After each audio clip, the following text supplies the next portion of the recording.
towards his fantasy. He used to believe in something would happen. Mills for liberty. Gnostic sex cult, building his own world. A gnostic sex cult, one inch from reality. Totally lost it. What can we do but mock him relentlessly? It's not a gnostic sex cult, James. No, it's not. Stop lying to your audience. No, it's not. It's not gnostic, James.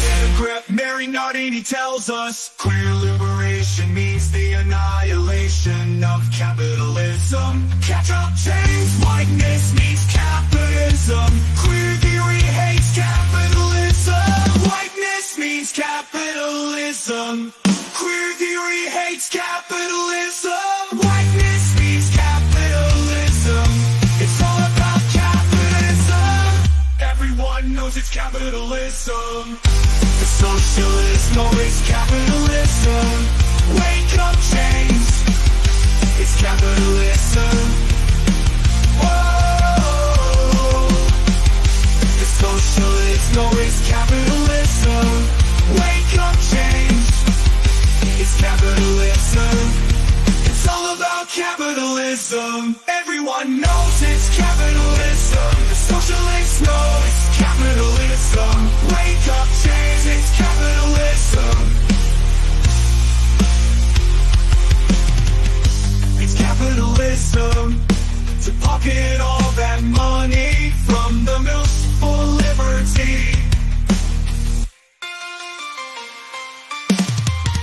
The left hates capitalism, but James won't admit it. He refuses to believe queer theory stabilizes normativity, the gender binary and the nuclear family. But James blocks the truth, smears people who try to show him, creates an echo chamber for himself to reinforce his vanity. Is to believe in something. What happens for liberty? Gnostic sex cult, building his own world. The gnostic sex cult, unhinged from reality. He's totally lost it. What can we do but mock him relentlessly?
Well, hey, everyone. Hello, fellow Gnostic sex cultists. As you can see, I haven't even changed from Socialism Saturday, and I wasn't sure I was going to go live tonight, but here's the thing. Sometimes I need to do things to break out of the YouTube shadow ban that I've been in for a while. And actually, so this Nick Rekieta content has kind of like it's kind of like a win-win because first off, like I am actually enjoying the process of kind of thinking about what's going on with Nick Rekieta and analyzing it. I feel like I'm providing a pretty even-keeled, nuanced voice on the topic that I know people are appreciating because they're telling me they're appreciating it. I'm not friends with Nick. I've never spoken to Nick. I'm able to call balls and strikes from an objective perspective. I don't like him. I don't hate him, like any of that. So I am actually kind of just enjoying it just from that perspective. It's something different than what I usually cover, and it's nice to have a break. But at the same time, I am also finding that the late night streams and doing more of like the so-called drama streams or things like that, it does bring new people into the channel. And that's important to me because I really hope that those people, I mean, we definitely had people today. We did an almost 5-hour Socialism Saturday, and there were absolutely a whole bunch of new people for Socialism Saturday, and that's great. That's actually what I want. I want people to come, and you can come for the drama stuff, and that's fine. And if you want to do that, we can do that. That's what's going to get the views. But if you come back for Socialism Saturday or you come back to the midweek streams that I do Monday through Friday at 5 p.m., that's even better. So this might be a way that, we can kind of kill two birds with one stone and help expand the audience, get new people in, and this stuff is certainly getting views, and just from like a factual reality perspective, that's the way it goes. And so, why not give it a try? Um I am going to be listening to Metokur's stream that he did earlier. Is he still live? He might even still be live. I don't even know. No, it looks like he's not live anymore. But I do have the stream up, and let's make sure. Yeah, so I don't really know that much about Metokur, to be honest, other than I know his name, and I know that the only thing I've ever the only thing I've ever actually heard of Metokur's is people told me that I had to watch the debate he had with Nick Fuentes. And to be honest, I'm just gonna be honest, I wasn't actually impressed. I was not impressed with what I heard in that debate. And so that did not win me over. Um, but a lot of people are talking about his reaction, and they were friends and all that. And he was on that stream and he was haranguing him from the chair. I don't know if they're friends, but they know each other. And so I thought that we could listen to it and see what's what. Metokur was big in 2018 blood sports. That sounds about right. He started on the internet in 2015. So he's just someone that's like been around forever. So I mean, I just thought we would give it a listen, and I don't know if I'm gonna get through the whole thing, but I'll try. While we're waiting for people to file in, do you guys mind if I just take a point of personal privilege and complain? It's my stream. I can do what I want, I guess. But do you guys mind if I take a point of personal privilege in honor of the Libertarian National Convention?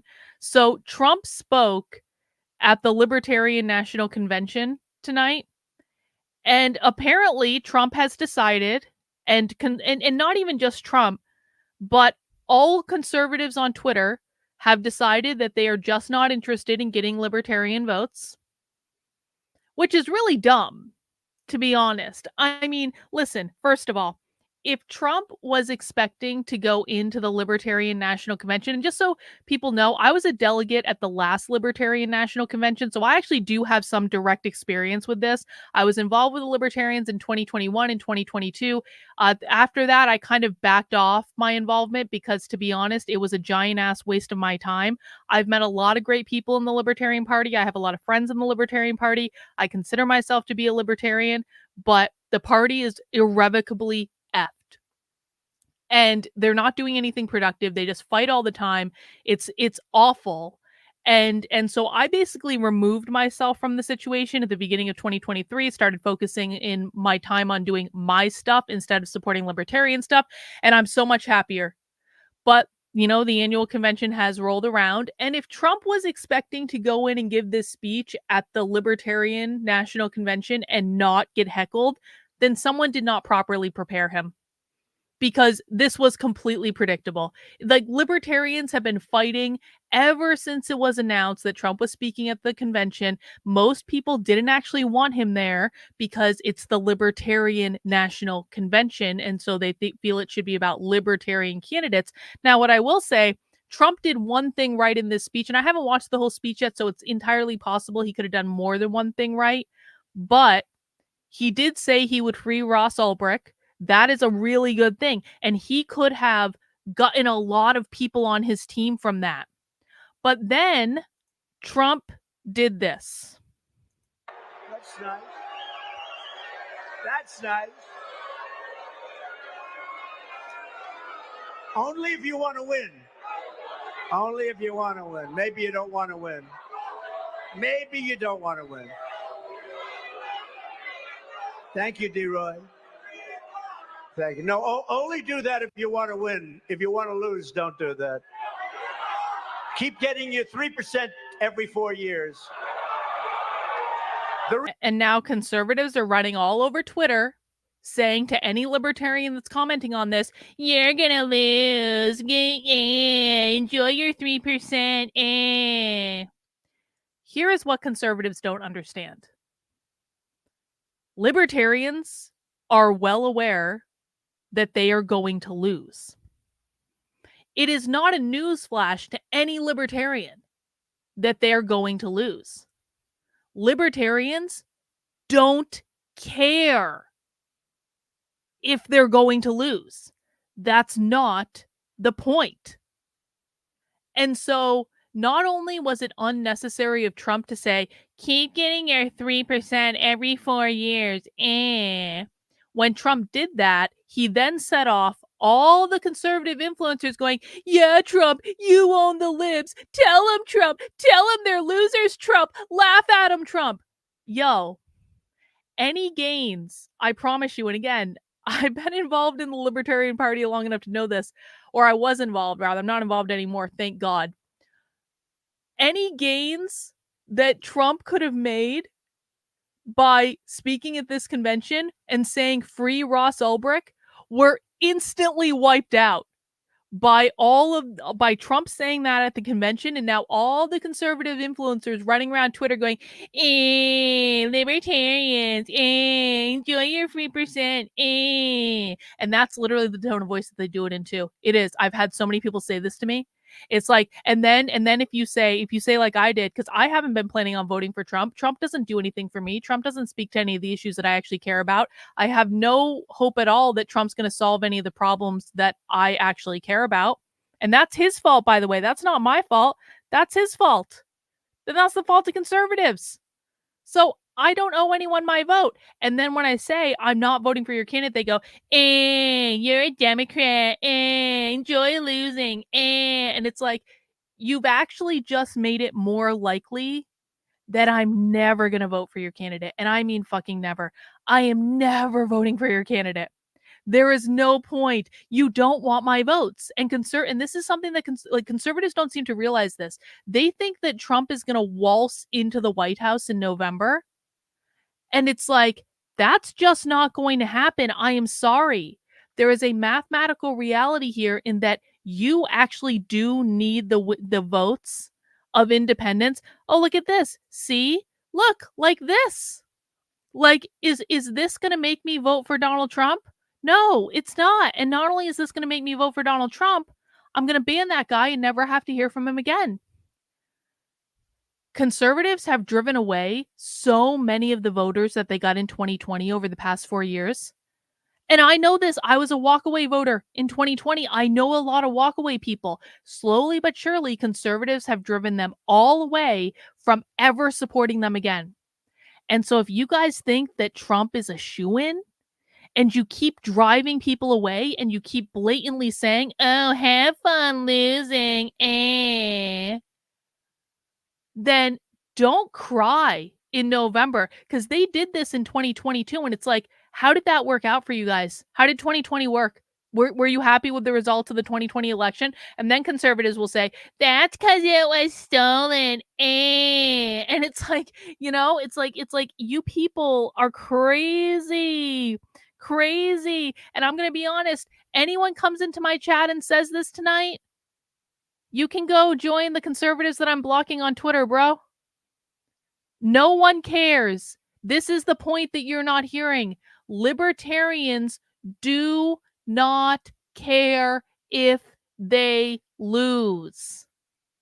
Libertarians know they're going to lose. They don't care. This was your opportunity to win votes. Instead, you gave everyone the finger and said, loser, loser, 3%, 3%, And you made sure that most of the people that Trump could have won over by saying that he would commute Ross Ulbricht's sentence on day one, that was a really good line, man. That was a really good line. Trump saying free Ross and saying he would do that on day one was a big fucking deal. And all the votes that you guys could have won from that have now been flushed down the fucking toilet because you just couldn't keep it together. What's the point of being a libertarian? How about principle? I know you guys don't understand that. It's a principle. Jesus fucking Christ. This is why conservatives will be perpetual losers. I swear to God. Anyway, Sunspot, always happy to support you. Stop debunking. Hey, thank you, Sunspot. I do appreciate that. We're going to get into the show in a second here, guys. Divine, thank you. Seems owning the libs piss off a lot of regular people as well who are not leftist or right wing. It's annoying trolling. They need a new strategy. Let me just show you one more and then we're going to get into the show, guys. I'm just kind of giving people a chance to like file in. But let me just show you one more example of this. Hang on. This was tweeted by Timcast News earlier today. This is, hang on, let me play the audio on this. This is real quick. We're going to get started in a second here, guys. I appreciate you hanging in. We're just waiting for people to file in. You're a Biden supporter? So if you don't vote for Trump, you're voting for Biden. No, I want New Hampshire just to secede from the United States. New Hampshire needs to secede from the United States.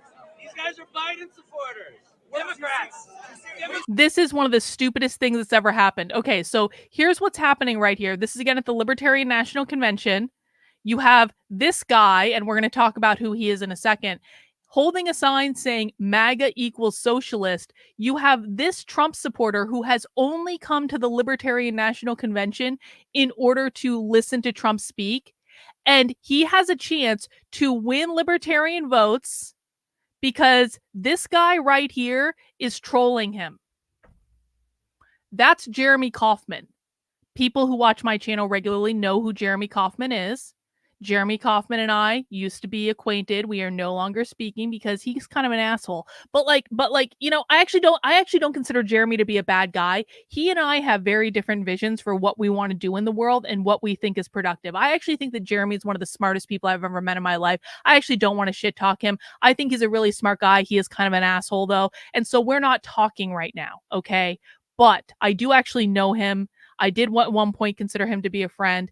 And what I will tell you is he is fucking trolling Trump supporters. He's fucking around. He's trying to make a scene. He's annoying. He's like entertaining himself by annoying them. That's all that he's doing. And what he did was result in getting a conservative Trump supporter who doesn't know who Jeremy Kauffman is, calling him a Biden fucking Democrat. Listen again. You're a Biden supporter? So if you don't vote for Trump, you're voting for Biden. No, I want New Hampshire just to secede from the United States. New Hampshire needs to secede from the United States. These guys are Biden supporters. Democrats. Democrats. Fucking retard, man. Fucking retard. Jeremy might be a lot of things. I can say a lot of things about that guy. I really can. But he's not a Biden supporter and he's not a Democrat and he's never voting for Biden. And this is one of the things that conservatives do that really pisses people off. It's like, if you don't give us your vote, you're obviously a Democrat. No, you haven't done anything to earn it, conservatives. And like, I'll tell you what, I am desperate. I mean, desperate. If there are conservatives listening tonight, as there very well may be, I am desperate for you guys to get your shit together and to actually earn people's votes for once. But when you go, 3%, and you go, you're a Biden voter, you're a Democrat, you are never going to get people's votes ever. This is basic. And so stuff like this tonight, that's going to get you a timeout. And if you want to continue acting like an asshole conservative in my chat, you're welcome to get banned. I don't really give a fuck. I don't give a fuck. If you aren't willing to do what is required to get people's votes, then do not be surprised when they don't vote for you. All right, that's my rant. And now we're going to get into the real show. We've given people time to file in here. Guys, welcome. I appreciate everyone coming out. I don't really know why you guys are listening to me, but that's all right. That's all right. So tonight I'm going to be listening to this stream. And I don't know how far I'm going to get. I am going to be... yeah, I know, right? Like, bro, come on. Republicans are socialists, though. Like, Jeremy's actually not wrong. Anyway, I am going to be listening to Metokur did a stream earlier talking about the Nick Rekieta thing. And I don't really know who Metokur is, other than a lot of people told me that I should listen to what Metokur has to say on this. I've only listened to Metokur one time in my life. And that was when like 1 million people told me to listen to the debate he had with Nick Fuentes. And I just, I wasn't impressed, but that's okay. Conservatives and libertarians made me long for the good old days of monarchy. Listen, man, I'm going to say this. There are a lot of benefits of a monarchy. There really are. There are a ton of benefits. You have, like, in a monarchy, you have an apprentice that is following the leader of the monarchy for a decade. Like, Charles was an apprentice to the Queen for 70 effing years. He was well prepared for that job. They all have relationships with each other. It gives a sense of, like, consistency, continuity. In you guys remember the truckers' strike? In Canada, when the truckers were on strike and all this stuff was happening, people like the reason that Justin Trudeau could not call out the military on the truckers was because he would have had to get permission from the Queen in order to do it, because it is Her Majesty's military. And so he would have had to get permission from the Queen. The Queen was never going to give that permission to use the military on the people. And so that was why Justin Trudeau couldn't call out the military on the truckers during the truckers' strike, was because of a monarchy. So I'm going to say, I actually think there's some benefit to having a monarchy. I know I'm a libertarian. I'm not supposed to say that. I actually don't believe in any government at all. But it might actually be better than our current system. It might be just like a step in the right direction in terms of, like, reducing the overall amount of bullshit. That's all I'll say.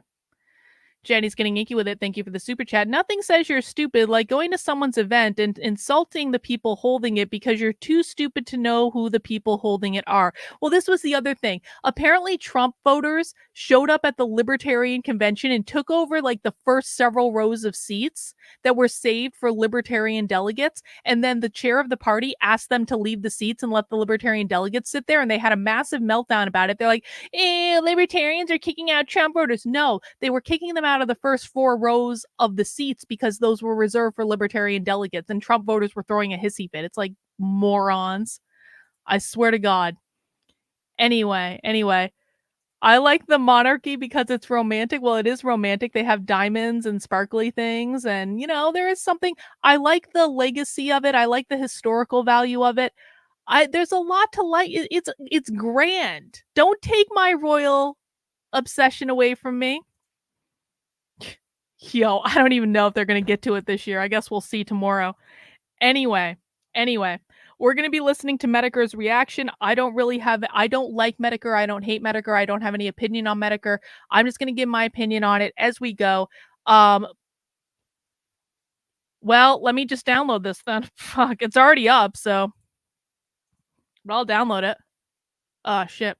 Not available. Is even artistic? Okay, well, it's going for right now. So. It's going for right now, so we're going to listen as long as we can, I guess. I don't know why I can't. Why can't I get it, though? Why can't I get it? All right, whatever. We're gonna figure that out. But let's just start it in case he decides to take it down, and we'll see how far we get. Hell of an education. I've taken time to go through and try to hit the high points. This is going to be a long stream for my crippled ass especially. So we're going to be taking numerous breaks as the hours, plural, hours roll on. How could there possibly be hours worth of shit to talk about? Well, you're in for a treat. Now, maybe you've heard of Nick. Maybe you've seen a little bit about him.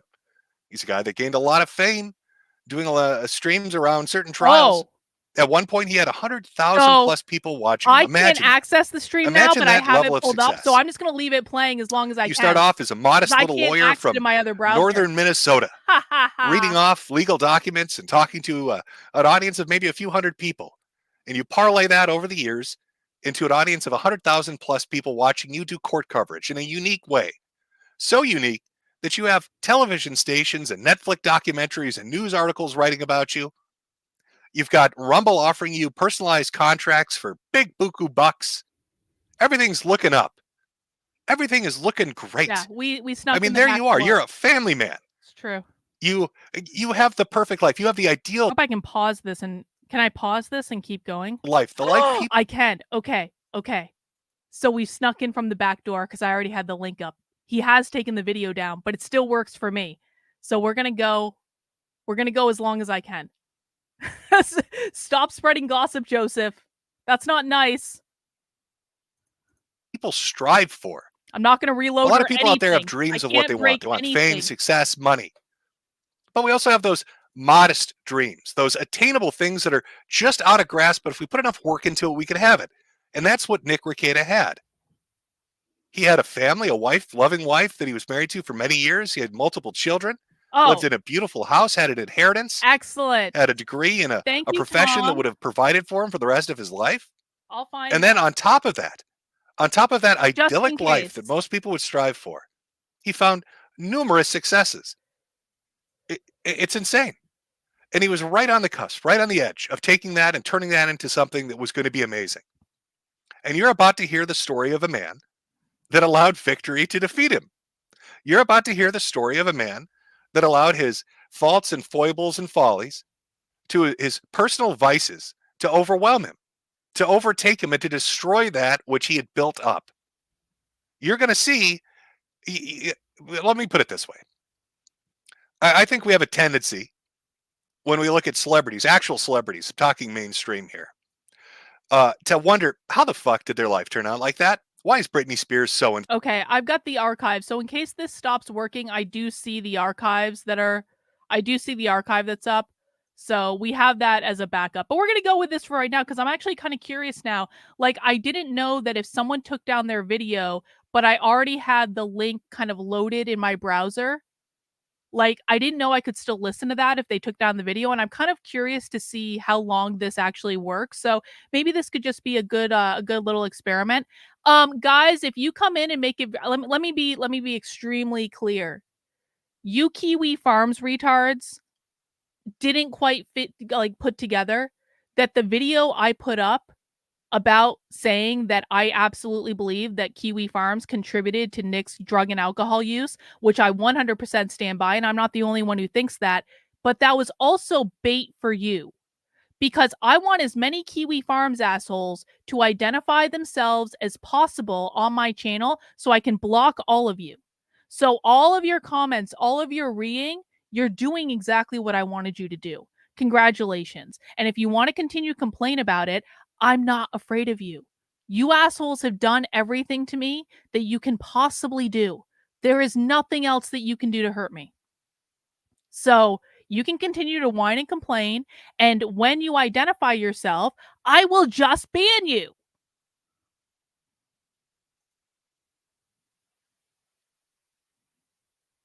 Well, let's see how long it works, you know? insane? Why is so-and-so such a cokehead? Why did so-and-so become a drinker? Why are Eric, they I'm so not going to ban you because I know you're not a Kiwi Farms into fan, casual but sex? I'm How using could they it to let make a that point. slip through their fingers? They're rich and famous. I- What the fuck? Eric, I'm not going to ban you. I know you're not Kiwi Farms. I just used it to make a point. You know, it's like we can't relate to them because, you know, that level of stardom creates this kind of barrier you can't really understand. But with e-celebs, with people on the internet, it's a little different. When you're talking about somebody with 500,000 subscribers, with a big audience, they're a little bit more relatable. These, you know, e-celebs, these micro celebrities, I think give you a better perspective into what's going on. Because understand this, Nick Rekieta has crashed and burned in a spectacular way. And he did it on not even 1% of 1% of the fame and success of those kind of celebrities. So if a man like Nick can fail, I think pretty much anybody can. But he really allowed it to overtake him. And it's been something that's built up over the past couple of years. And it was gradual. But near the end, near the last year or so, it's become so noticeable that I don't think that you could watch a clip of what Nick has done or how he's behaved or how he's acted and not see that there's some sort of problem, that there's something going on. And there's been multiple speculation and people have theory crafted as to what exactly is going on with Nick Rekieta. Is it drugs? Is it infidelity? Is he taking what is it? Ozempic, that diabetes medicine? Is he hooked on the beaties meds? Is he turned into Wilford Brimley because he doesn't want to be fat? Like, what's going on with Nick Rekieta? What really fucked him up? Well, some people, and I always go back to this. It's a skit from Kids in the Hall, a Canadian comedy show. They had about a office worker, regular guy working a regular job with his coworkers, and he gets promoted to look. He's put in charge of like the water fountain. It's nothing. It's just a moderate amount of power, but he goes drunk and mad with it. And I think the level of success that Nick had, even though it hadn't broken into mainstream, but it was quite successful for a YouTuber, I think that allowed the darker parts of who he is. I think one of the most annoying things about the right for me is like they're so judgmental about anyone's like relationships that don't conform to what they think a successful relationship should be. Is it infidelity if the couple are swingers? No. And by the way, it's up to them to decide that. If that's what they want to do to spice up their marriage or because they don't believe in monogamy or like whatever the fuck, that's their business. It is their like I know polyamorous couples, I know swinger couples, and it's like everyone likes to talk about like, are there people who engage in that who ultimately end up getting divorced? Yes, but are there people who engage in that actually don't end up getting divorced and actually it actually enhances their marriage? Yeah, that's true too. There are both sides of it. And so it's like people's relationships and what they choose to do and how they choose to form their relationships is their choice. And you should do what makes you happy,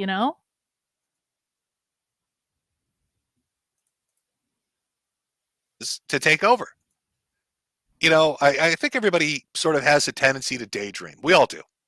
We like to think about scenarios and situations where we've been on the receiving end of shit we didn't like. Part of life is eating shit and smiling. We've had encounters with people or put in situations we didn't like. And we have those fantasies, that daydream of revenge. You're like, I'll show those motherfuckers. And you comfort yourself with that. And it's maybe a 5 or 10 minute thing, and then you move the fuck on with your life. But what happens when somebody has those kind of thoughts and then has the power to act on them? Well, you'd hope they'd have the self-control to hold back. But in the case of somebody like Nick, he didn't. Once he had access to money and a little bit of fame, once it got a little bit easier, once he got a little bit of what he wanted, those daydreams became a reality. I'll drink when I want. I'll do drugs when I want. I'll fuck when I want. I'll say what I want. I'll do what I want. Fuck my responsibilities. Fuck my lifestyle. Fuck that idyllic dream that most people would really strive for, that they would want. Now, I'm not going to have this stream be a casting stones at people's stream. I've seen people say, well, his friends should have intervened, or the opposite of that, and putting blame on somebody. Oh, it's those fucking Kiwi farmers. They pushed him to the edge. They did push him. No. I'm going to clearly state right now before we get into this. I also think, I'm not going to say that I think Nick's friends should have intervened, because I think Nick's friends tried to intervene, and it doesn't seem like, and Nick didn't want the help. But that also doesn't mean that Kiwi Farms didn't contribute to this. I'm sorry. Again, it's like, could Nick have already been using drugs and alcohol? Yeah, sure, fine. But when you constantly have to deal with bullshit and nonsense that's just unnecessary because there's a toxic group of assholes on the internet that are making it their mission to destroy you and every part of you, and that toxic group of assholes thinks they're like the avenging fucking angels, when in fact they're just a toxic group of assholes, that's going to contribute to a negative mental headspace that is going to contribute to more drug and alcohol abuse. Now, it's not one thing that leads someone to doing what Nick Rekieta did. It's not one thing that leads people to getting, to having 26 grams of coke in their house. But it's a combination of all of those things. And if people don't think that Kiwi Farms contributed to this, when multiple people have said that Nick was spending time, like way too much time reading his threads, which he shouldn't have done, which was his responsibility, but you have to put responsibility on both sides. If you're spending all day on a website trying to destroy someone, that like you have to take responsibility for what you are doing and how your actions are impacting other people. Nick Rekieta is an alcoholic and more than likely a drug addict. And nobody, be it his friends intervening or other people casting stones at him and talking shit, are responsible for that. That is Nick Rekieta's fault.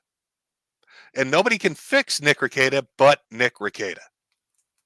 An alcoholic, a drug addict is not going to fix themselves, get better or get worse based on outside factors.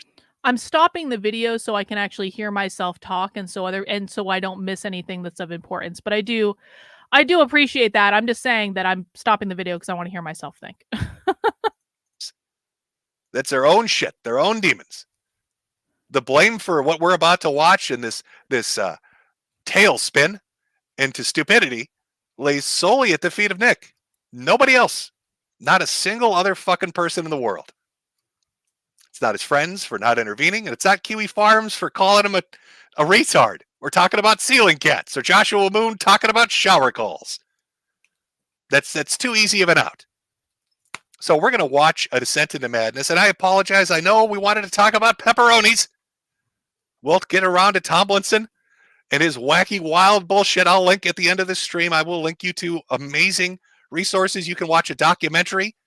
I think it's Cryptic Web Chronicles, who put together probably one of the most fantastic little AI narrated documentaries on him that'll tide you over. I was also going to talk about Daniel Larson. That was one of the people I really wanted to go over. It was another person I was introduced through AI documentaries. God, those AI documentaries, I love them.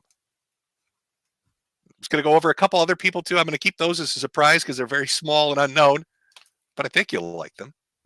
And that'll have to be a stream for another time. But I can't not talk about this. And Nick gave me permission. You'll see that in his drunken rambling stream that really kicked the week off, where he's like, "Oh, Jim, I want you to roast me. I'd love if you roast me. Jim, talk about me. Talk shit." Well, okay. Okay. We'll get into it. We're going to get into it. So going forward, I'm going to try to structure this a little bit based on the length. I don't know how long it's going to go. Again, I'm a crippled sick man, and my rib is actually busted right now, so it hurts like a bitch. But it's so funny to me how stupid this is that we have to cover it. And it gets dark at the end, too. Of course, there's always humor and darkness mixed in. Probably one of the best combinations you can have.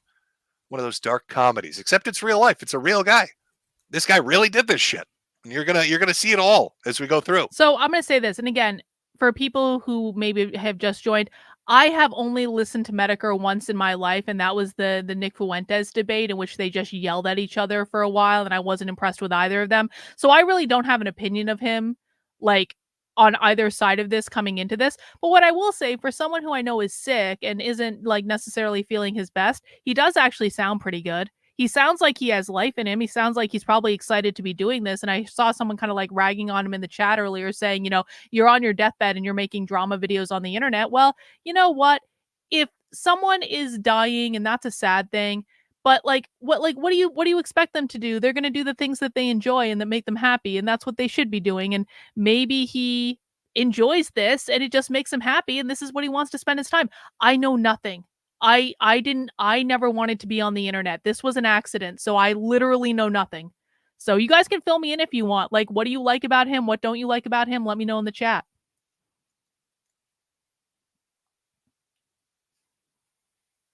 No, Krissa, it was because of the Queen. He had to ask the Queen's permission. I did videos on it at the time. But I'm not going to talk about that right now. But of course, before we do that, because I'm a massive whore, I have to be a massive whore. I have to tell you that over at the merch shop, where you can buy a hat for your hat, if you click on the little see all, you'll see a new non-practicing merchandise section. Oh, come on. I don't want to listen to him pimp his merch. I'm sorry. If you want to buy his merch, fine, but I don't want to listen to his collapse. His implosion has been ongoing for 2 years. And even though it's escalated, like I said in the last year, it's so much to go over. He's your knight in shining armor. We're talking ceiling cats and thruples and cocaine and arrest for weapons charges and child endangerment and pastors backstabbing people. We're talking hot tubs and licking bottles. We're talking Dear John and Oh Mandy. You know, someone really should make a movie about this. Someone really should make, like, I'm talking like a dramatic reenactment of the rise and fall of Nick Rekieta. That would actually be hilarious. Sure, I can turn him down a little tiny bit. And shower calls. There's so much shit. Even just kind of putting a rough Oh, hang on, I got a super chat. Who would play, if they ever made a movie about this, who would play Nick Rekieta? I thought of a terrible joke yesterday. You know what really caused Nick Rekieta's drug and alcohol abuse? Capitalism. That's actually funny. Only people who watch my regular content are going to get that. That's funny. Charlie Sheen. Yes. Oh my God, that's perfect. Charlie Sheen could play Nick Rekieta. Nicolas Cage could play Nick Rekieta. I don't think Adrian Brody could play Nick Rekieta. I don't like, no, I like Charlie Sheen or Nicolas Cage better. timeline together. Even I was shocked. It's like, God damn, Nick, what the fuck? How do you go from 100,000 people on a live stream to this? What the fuck happened? We're going to try to get answers for that. But of course, before we do that, you need to buy a hat for your hat. Oh, come on. By buying a goddamn American capitalist. Well, you don't really No, I don't want a fucking hat. your hat. Oh, come on. Seriously? Ladies and gentlemen, buy a hat for your hat. For your hat. For your hat. Buy a hat. I don't need a hat. I don't need a hat. Come on. How long is this? Is this like Nick Fuentes' like lobby? Last live stream. There we Jesus. go. God damn. But I'm going to read it to you. I'm going to read to you what's currently going on so we can go back in time and see how we got here. So sit down, chat. Get comfy. Daddy Jim's going to read you a news article from Fox. I'm not gonna lie.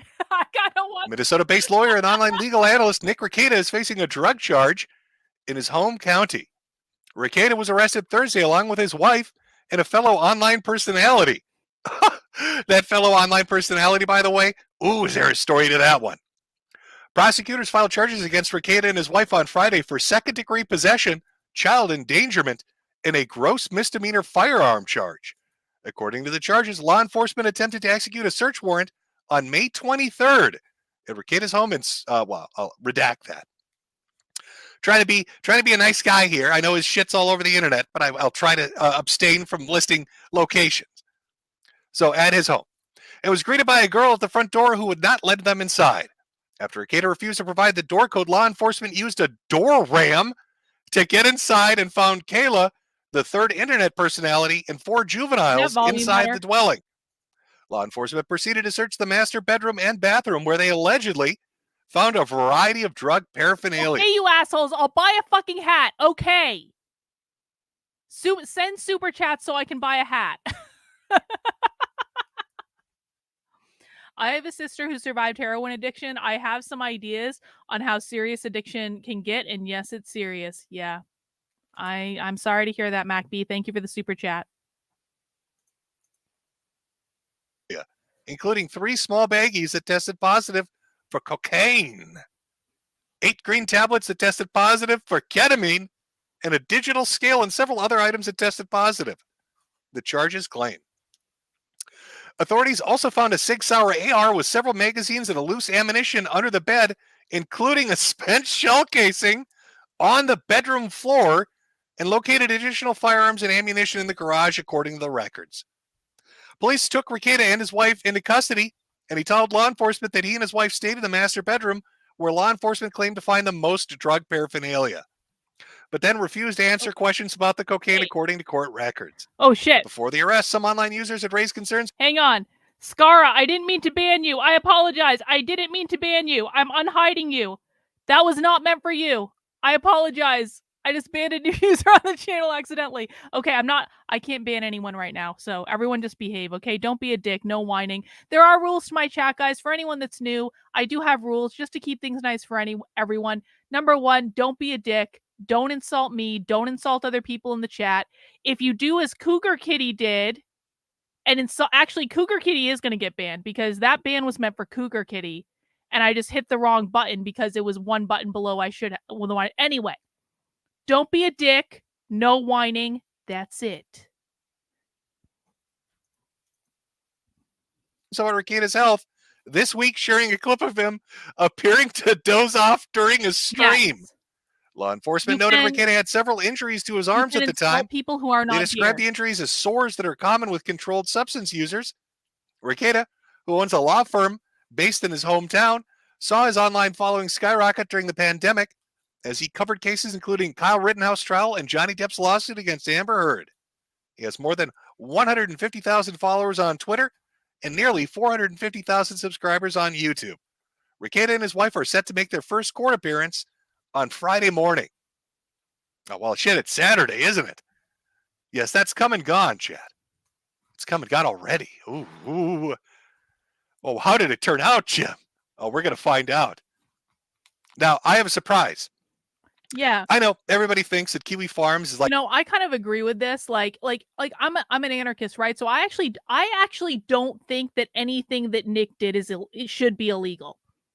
And I'm kind of curious about the makeup of the chat because do I think that Nick getting arrested is probably going to be the best thing for him, in that I do think that if he hadn't gotten arrested, he probably would have ended up ODing. But I actually don't think that that having drugs, let's go with that word. I don't think that having drugs should be illegal. I don't think that owning a gun while you have drugs in the house should be illegal.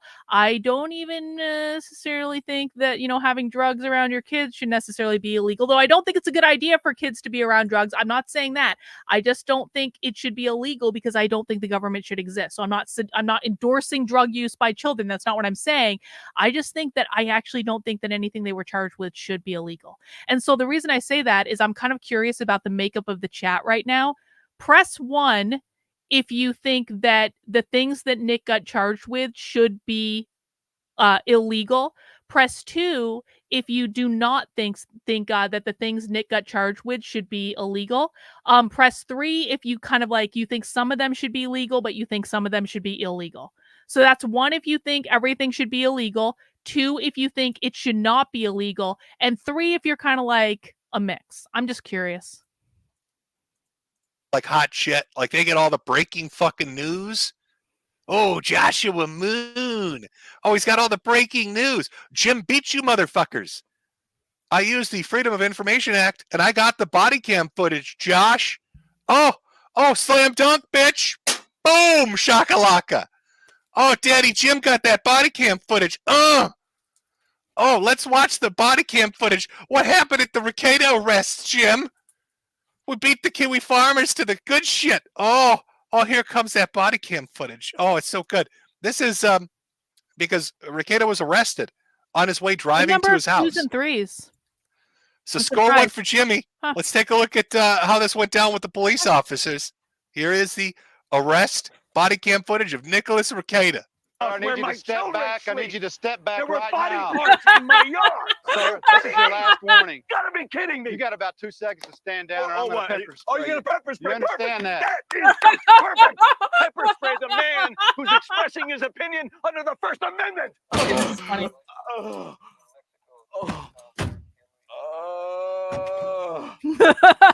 my God, Jim. How did you pull that off? A lot of legal finagling. I had to go do it. Count it as a victory. Tell those Kiwi farmers they lost.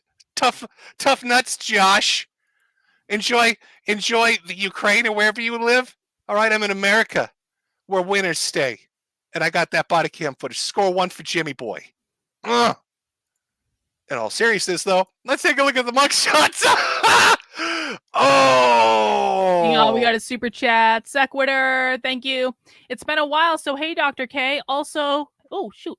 Also, quick segue. The new Reagan movie got me thinking about deification and politicians that has been on the rise, in my opinion. Maybe you could do a segment on it.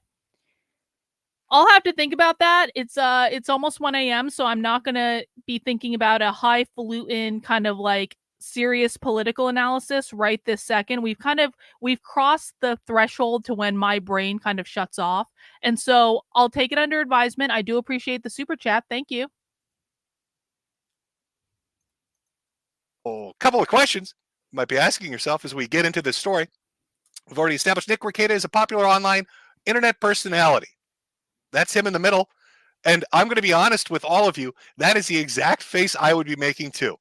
Do you know what that face conveys? Holy Fuck shit. you. Everyone on the fucking internet is going to see this. That's what that fucking face says. Yeah. Fucking hell.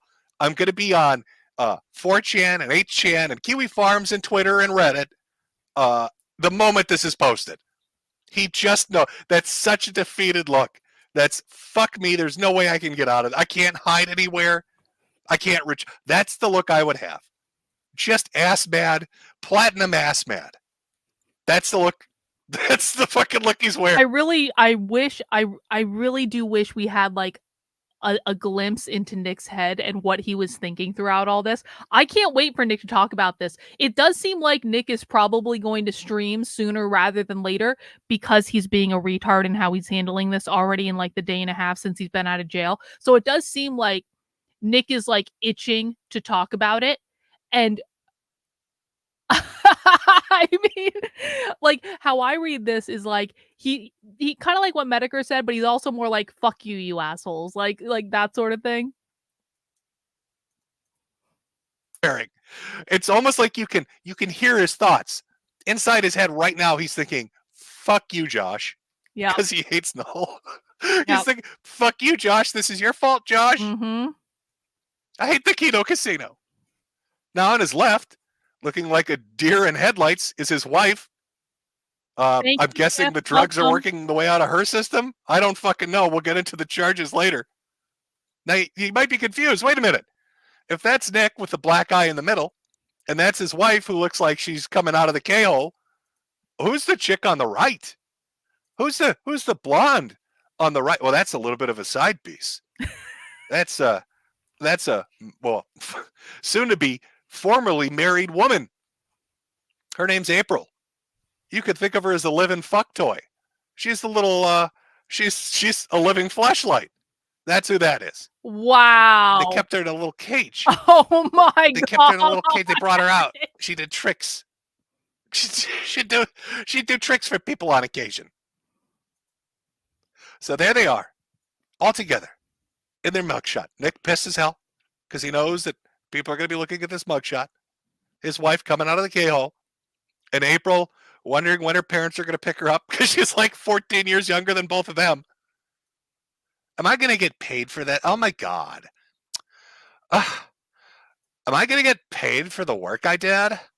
Like Mr. Ricky Rackets, the Rail King, Probably. you owe me like a 50 for the blower I gave you? And they're not, these guys in these blue outfits, they're taking my picture. Oh, fuck. My husband's going to see this, and it's going to be a problem. Could you maybe snap your fingers at your fucking wife and pull her into reality for a minute? Mr. Ricky Rackets, the Rail King? Because I need to get fucking paid because you got laid. That give you a little bit of an idea of what's going on here? A little bit of an inkling of what might be going on. We got a thruple situation. Ooh. Mm-hmm. A little bit of a thruple going on. Oh, what's that? Nick has a response. Oh, I'm breaking news. Holy shit. Apparently, Nick Rekieta has a response to my stream right now that nearly 18,000 people are watching. He sent it via Twitter. Oh, good. Oh, shit. Okay, Oh, what is it, good. Nick? What did you want to say? Nick is tweeting. Cocaine. Oh, he's I not. love Never the mind. cocaine. What? Love What? the cocaine. I love the cocaine. You asshole. right. I guess he loves the cocaine. Maybe that's why he lost the case again. Damn it, Nick. Oh, it can't keep happening. Why does everything we touch turn to shit? Poor Vic Mignogna. He's in a breadline now, Nick. What did we do? Oh, he's going to be voicing used fucking McDonald's Happy Meals. Nick, we've destroyed this man. Oh, God, Nick, what do we do? And now the Monty thing and the Coke charges. Oh, sweet loving God. Why did I wear this fucking shirt? Oh, and P.S. The judge that got assigned to Nick's case for the Coke charges is the same judge that Nick has been shit-talking on his streams because she's also overseeing the defamation case. So bad luck there. This is why when you're involved in this stuff, you shut the fuck up. You do not talk on the internet. You need to keep your mouth shut. I don't care how much you want to talk on the internet because Nick has now shit-talked a judge that could potentially send him to jail for 25 years. Oh, the arrogance and the irony of it's overwhelming me. I'm going to puke. I'm going to vomit a little bit, Nick. Oh, God, sweet Christ. What have I done? Made a little bit of a mistake, I think. I made this little mistake, maybe. So, how do we get here? We see that Nick's been arrested for drugs and weapon charges with his wife and his mistress for the world to see. What a predicament. But how do we get there? What was the real start of it? Well, let's back her up. Let's take a look at one of the theory-crafted ideas for why Nick Rekieta is currently living in his own self-induced hell. I got to this anonymous letter or the anonymous package. It was postage not paid. Like I had to pay the postage on it to receive it. And the post office like, well, where was it sent from? And it had my address as the return address with me as the sendee, which is not true. Yeah. And in it had this burned piece of paper, which I feel like I'm going to get serial rape here. It says, the stars are aligned. A new host is chosen. Hail unto thee, Nick Chan Rekieta.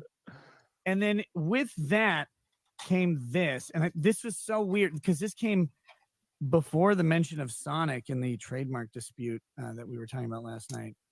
A sonichu medallion has. Now, this crazy son of a bitch receives in the mail basically sigils from hell. The paper is marked with sigils. I'm sure it was from an X user trying to summon him a succubus, but they fucked it up because they're from X, of course. So I do a show on my channel on Tuesday evenings called Nothing Remotely Controversial, where if you've never been to it, I actually have a professional psychic that is a friend of mine come on the channel and we talk about news and what's going on in the world and he tries to predict things. I'm saying this because on Tuesday at 9:30, I am absolutely going to be asking a psychic if this necklace thing was cursed and if this was what led to the downfall of Nick Rekieta. So we will be able to get official psychic answers to that on Tuesday at 9:30 p.m. Eastern time. And you guys can come and ask whatever other questions you want about this. Bring us some questions. We will psychic you some answers. And they sent him a cursed sonichu medallion, and the crazy motherfucker puts it on. It's, been passed to me. I don't know where this came from. I don't know what it means. That was stupid. He shouldn't have put that on. What it means, but that is that happened. That happened. It cost me $2 to pay the postage on it. He actually paid for the privilege to be cursed. Think about that. Dumb. That should have been the first warning. Dumb. Remember your debate with John Doyle and Blair White. Glad to see you're still alive. I am indeed still alive. I have taken my leave of that corner of the internet because actually, it's kind of funny. Actually, that debate is about to come back and haunt me. For those who don't know, I was on Elijah Schaffer's show. This was at the beginning of 2021, and I was teamed up with Blair White, who I don't really like, and we were debating Lauren Witzke and John Doyle about something to do with LGBT and the MAGA party, which is like, I'm not gay. I'm married to a dude. I like dick, so I'm not gay, but like I have very strong opinions about like whether or not you should be soliciting the votes of like LGBT people, and the answer is yes, you should be soliciting all votes. Anyway, so we did this debate, and I was hoping that would be the only time I would ever have to see Lauren Witzke in my life. But no, karma has come back around, and I will be going to AFPAC next month, and Lauren Witzke is going to be there, and Elijah Schaffer is going to be there too. So I don't know. There might be a catfight at AFPAC between me and Lauren Witzke. I mean, I'm not going to start shit or anything, but if Lauren Witzke wants to Lauren Witzke called for my husband to be deported on Twitter. Like, Lauren Witzke can eat several dicks. Lauren Witzke was broken for like 3 straight days in that debate when I told her that I have a husband and she doesn't. And so, you know, I'm just saying there might be a catfight at AFPAC if Lauren Witzke wants to make a federal case of it. Because I was really hoping never to see that bitch again. Yeah, did Lauren Witzke ever find a husband? Does anyone know? Or is she still single? Is she still single? I mean, you can go to my Instagram and find pictures of like my wedding and stuff. So he's sleeping right now. It's 1 a.m. Warning sign that there was a drug problem, because only a junkie would be so. There's literally a stream on my page. He was on one. He came and did a stream with me after the Ukraine war started because he's from Ukraine. So you can find a stream with him on the page if you really don't think I have a husband. Fucked in the head to pay for the privilege to receive a fucking voodoo curse. Dude, if you need more guns, just let me know. I'll send some. This is friendly, I think. This is friendly. Oh, Bronca, I don't think he needs more guns based on that court reporting. Based on those police reports, Bronca, I don't think he needs more guns, maybe less guns. Maybe instead of giving him more guns and ammunition, Bronca, you could go collect them from his house so his kids don't trip on the shotguns. All right. You know, with the spent shell casings, because he's shooting at ceiling cats. Hey, Nick, I know you're a raging alcoholic with a coke problem. Would you like some more firearms for your house? Hey, it's me, your buddy Bronca. I've got these ARs. Hey, buddy, would you like some fucking ammunition for your massive fucking gun collection? Get the kids together and do a rail. All I have heard about this medallion, I tried to watch that video that's been going around where people were, I don't know anything about it. I guess I have no idea why this thing is cursed. If anyone wants to fill me in on the deal with this and why it's cursed, feel free to in the chat. Yeah, okay, so what is this? Why is it cursed? You guys know curses only work if you believe in them, right? If you don't believe in curses, they don't work. And then show him gun safety, buddy. Yeah, no, I think he's good. I think he's good. I don't have 87 hours. He's been no. a sonichu cursed. Oh, it's the demon. Now, initially, Chris, after banging his mother repeatedly, went to prison. And then the spirit inhabiting him, this is the back lore of the sonichu curse of Magichan, went into Ethan Ralph. If you remember, Ethan Ralph was on the scene and got closest to Chris. Yep, Jesse from Pod Awful, other people were there. Oh, I think so this is like a curse that bounces from creator to creator, and then someone sent Nick the medallion. But Ralph dressed as Chris Jan and came into contact with Chris, allowing for the possession to take his body over. And within 2 years, remember that timetable, within 2 years, Ralph had lost a relationship with both his children from 2 different women, had his wife flee him, lost all his money, had to flee the United States, became a poverty junkie in Mexico, living off tortas and fighting street dogs so he can get a night's sleep in his metal shed. What would I do if someone sent me one? I wouldn't put that shit on. I'm telling you that. I would probably burn it in a ritual sacrifice to release the curse out into the world so it doesn't have to do with me. I would do some sort of spell to like release the curse, and it would probably end up being with fire or something like that would be my best guess. What about Johnny Depp as Nick? No, Nick Rekieta is not Johnny Depp. Although there would be a nice symmetry to that since Nick covered the Johnny Depp trial. I mean, actually, yeah. Okay, so if there was to be a movie made about the downfall of Nick Rekieta, press 1 in the chat if Charlie Sheen should play Nick. Press 2 in the chat if Nicolas Cage should play Nick. Press 3 in the chat if Johnny Depp should play Nick. Let me know what you think. 1, Charlie Sheen. 2, Nicolas Cage. 3, Johnny Depp. And then once Ralph had been punished enough, Magichan, after having fed on his soul for long enough, decided, hey, that Rekieta guy looks kind of tasty. That Rekieta guy, maybe I'll go over, see what he's up to. And what does he do? He puts the fucking medallion on. He takes the medallion and he puts it on himself like a psychopath. Don't do that. Mm-mm. So this is kind of theory number one. You know, it's one of those components as to Looks what like happened to Charlie Nick Sheen. Rekieta. A lot of people want Nicolas That Cage. he's been though. possessed by the demon But I that think compelled Charlie an Sheen. autistic man to butt fuck his mother and drove a fat retard into pill addiction and alienating his entire fucking family from his life. And now, after having put on this cursed totem, everything has fallen apart for Nick. Yeah. And it did so in roughly the same Amber amount Heard of time. could play April. I guess this goes to say that if somebody sends would you a play Nick's sonichu wife? medallion, destroy it, and then beat the shit out of them because they're trying to curse you. They're not your friend. Now, you may think this is all laughs and jokes, chat, ha ha ha. Oh, it's all funny. But I'll have you know that professional paranormal investigators are weighing in on this. Maybe you're familiar with the irate gamer, okay? Chris Bores, you remember him? Well, after he put down the video games, he just... Yeah. Just Pearly thinks needs to play Nick's wife. Okay, who should play Nick's wife in the movie? We've got Amber Heard for April, Charlie Sheen for Nick. Who is Nick's wife?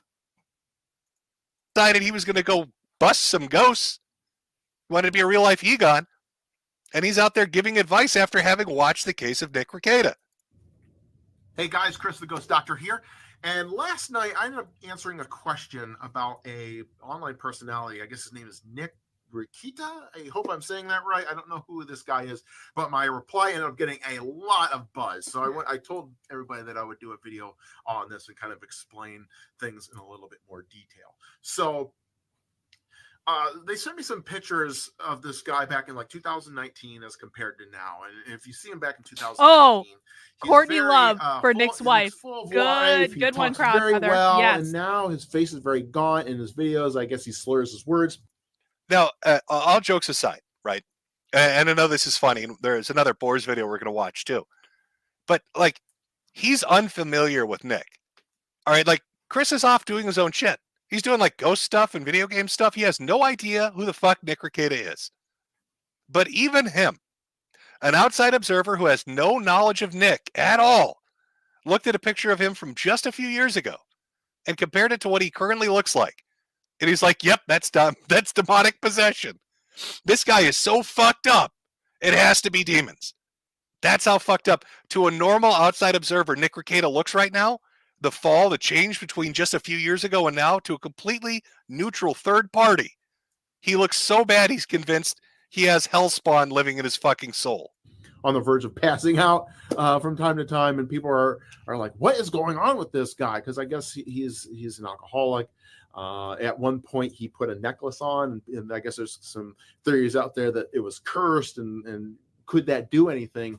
And yeah, absolutely. I'm not going to say that's the complete catalyst of it, but it could have, him putting a necklace on that somebody sent him that is cursed, could have opened the door. If you don't know how to properly cleanse yourself or your space, you know, once these things start to slip in, they can kind of like plant their flag and start to invade that space and wreak all kinds of havoc on their life. I think somebody told he divorced over time, I saw.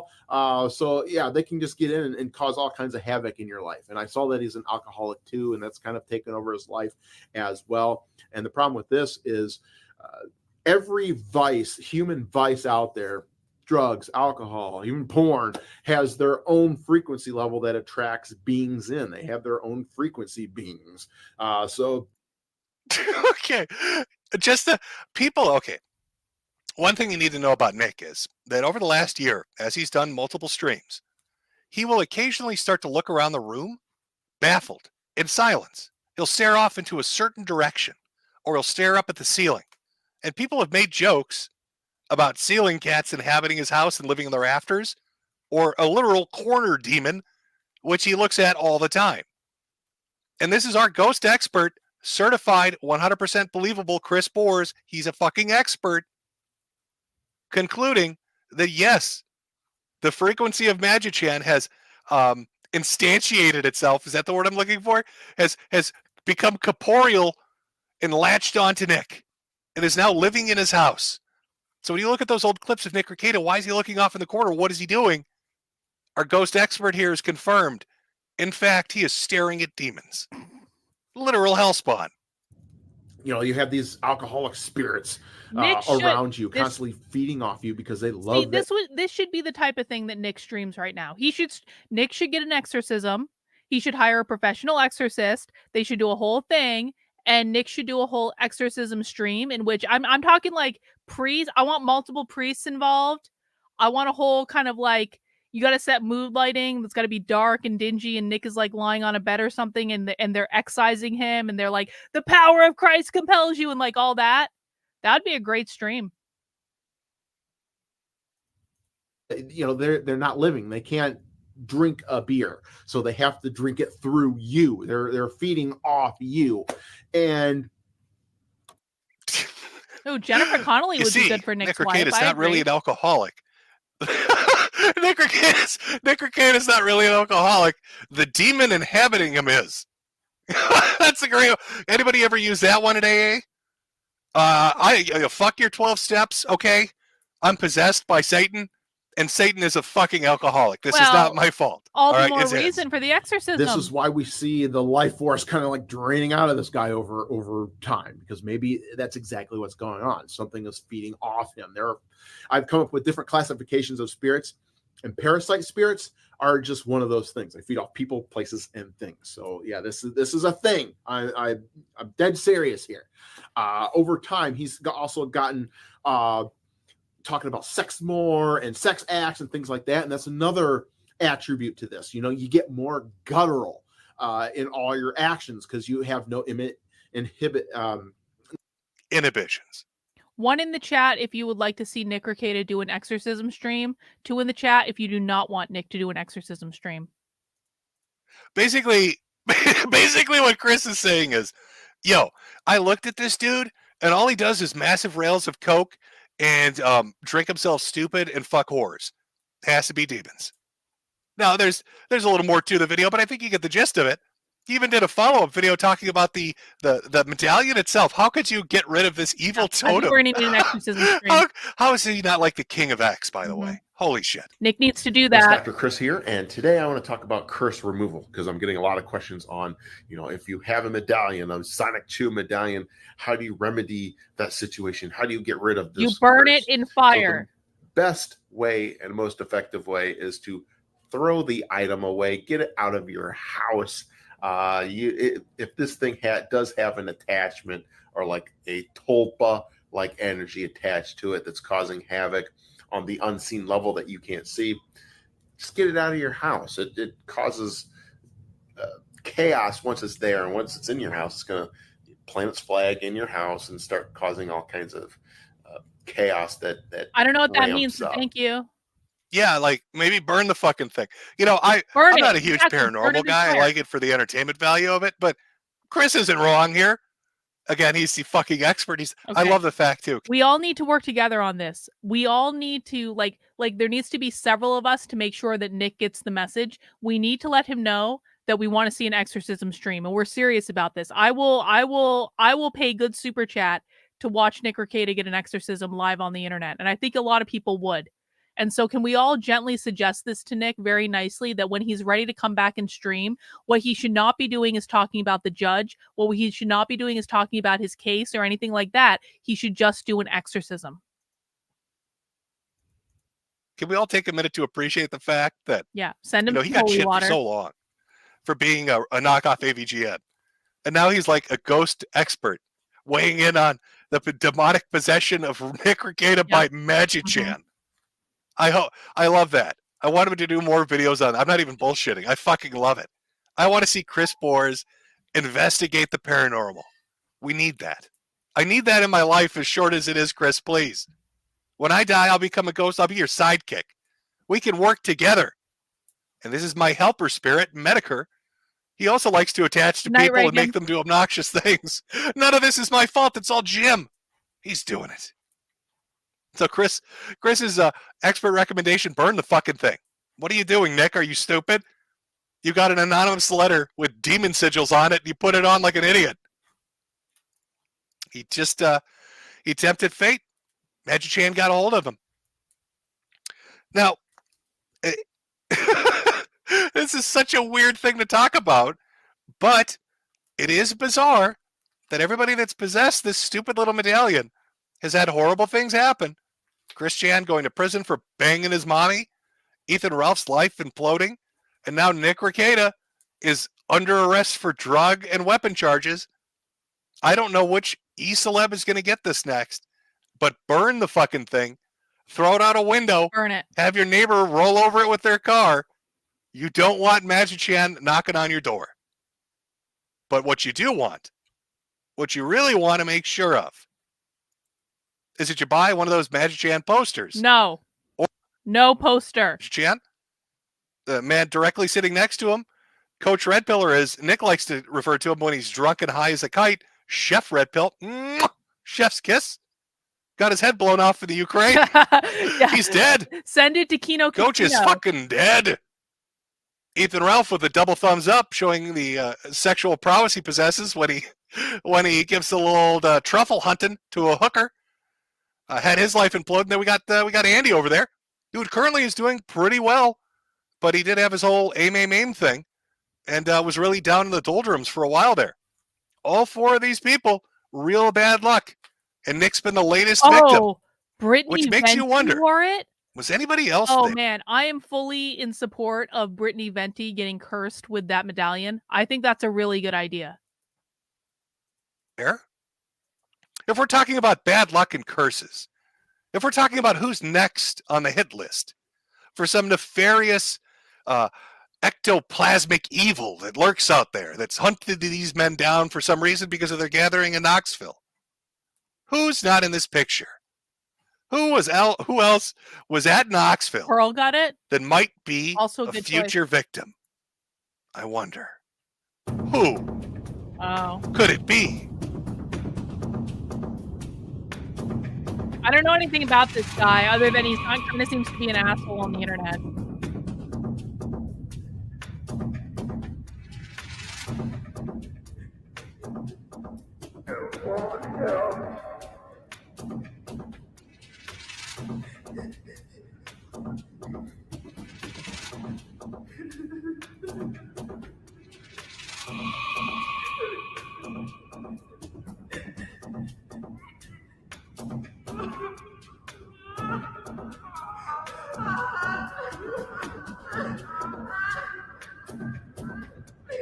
Do people support Dick Masterson being cursed next? I don't know anything about him. I've never watched him, and I don't plan to.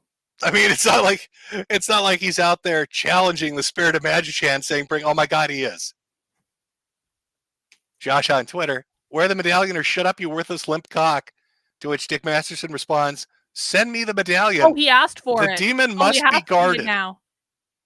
After watching everything that's happened, Dick, really? Are you challenging Magic-Chan? Listen, I'm going to say this. One time I went to the Ghost Adventures guys' haunted museum in Las Vegas. Has anyone ever been to that? And it's actually pretty good. And in the Ghost Adventures guys' haunted museum in Las Vegas, he has a possessed doll. And they were telling us the whole time that we were waiting in line to go into this haunted museum, they were like, don't fuck with that doll. Don't fuck with that doll. Don't do anything with that doll. And of course, me, because I'm insane, I was like, I'm going to challenge that doll to a duel. And so I went into the haunted museum, and when we got to the room with the haunted doll, I stood right in front of it and I looked it directly in the eye, and in my head I'm thinking, I'm more powerful than you, I'm more powerful than you, I'm more powerful than you, and I'm straight up challenging this haunted doll to a duel. And then the entire room started spinning and I ran away. So I bring this up because you don't ask for haunted shit to be sent to you. That's a bad idea. And don't challenge haunted dolls to a duel. It's also a bad idea. Magic-Chan, the demonic tulpa that's destroyed 3 men now? And now you're begging for the curse to come to you? That's what Nick did. With open arms, he said, give it to me. I don't know if we want to do that, Dick. That sounds like you're tempting fate. The haunted doll won. It's true. Oh my God. Bad outcomes. Bad outcomes, Chet. So that was one of the theories that existed. And as silly as it sounds, people have really been kind of taken aback by this whole cursed medallion thing. Now, if it ends up going, you guys, please mount the like button if you haven't already. There is a shocking disparity between the number of people watching right now and the number of people who have mounted the like button. If you don't feel comfortable mounting the like button, you can high five the like button. You can put your arm around the like button. For tonight only, I will allow you to smash the like button, which I normally don't allow because it's completely unoriginal. You can also do something more aggressive to the like button. The like button consents to everything, so do something to it, because if you do something to the like button, more people will come and join us because YouTube will recommend the content to more people, and then we'll have more friends. So let us know what you're doing to the like button. Bot is pegging the like button. Bot always has to be obscene about it. The like button is a true libertarian. Yup. You can BDSM the like button if you want to. That's fine. Joseph cursed the like button. That's great. Okay, yep, you can lick it and smash it. You can do both if you want to. Yep, you can do a strap on with the like button. That's fine. Whatever you want to do is fine. Like button reach round. Well, there you go. All right, thank you guys. Appreciate it. going to Dick Masterson, and everything falls apart for him. Yep. Like we're predicting that, right? Yep. If Dick Masterson gets this medallion and puts it on, he is officially cursed, and within 2 years, everything will fall apart. If that's the truth, that happens, then we know this shit's real. And that Magichan is some kind of demon internet spirit. That we have all some, Tulpa, a Grigori, whatever you want to call it. That the internet itself is given life to. From all the negative energy of watching Christian, we have created and crafted this demonic being that is hunting down micro e-celebs. And Dick Masterson is with open arms inviting it to come visit him. So start the fucking clock. No Gnosticism. If by May 2026, after receiving this fucking medallion, something horrific happens to him, we know Magichan is very real. And of course, you're going to want to have one of those posters and puzzles as a commemorative commemorative item. It'll be worth some resale value. A lot of action tonight. I appreciate it. Of course, it's all fun and games, right? When we're talking about this, because realistically, what has done Nick in? It's easy to say that, he didn't listen to people aggressive when they gave him some advice about what he should do. It was a demonic spirit, but it was his own actions. He gave in to his own actions. He didn't moderate his behavior. He didn't, kind of slow his roll. He went a little off in the deep end with the drinking and potentially with the drug use. He should have listened to the He-Man PSA. Remember those 80s shows where they used to give you lessons as a child and tell you, hey, you don't want to grow up to be a fucking loser, do you? We should listen to He-Man. He never took the advice. Look where he is now. In today's story, Elena tried taking a magic potion which she thought would help her. Well, she found out there aren't any magic potions. And you know what? There aren't any magic drugs either. Anytime you take one from anybody but your parents or your doctor, you're taking a very big chance. You're gambling with your health, maybe even your life. Drugs don't make your problems go away. They just create more. True.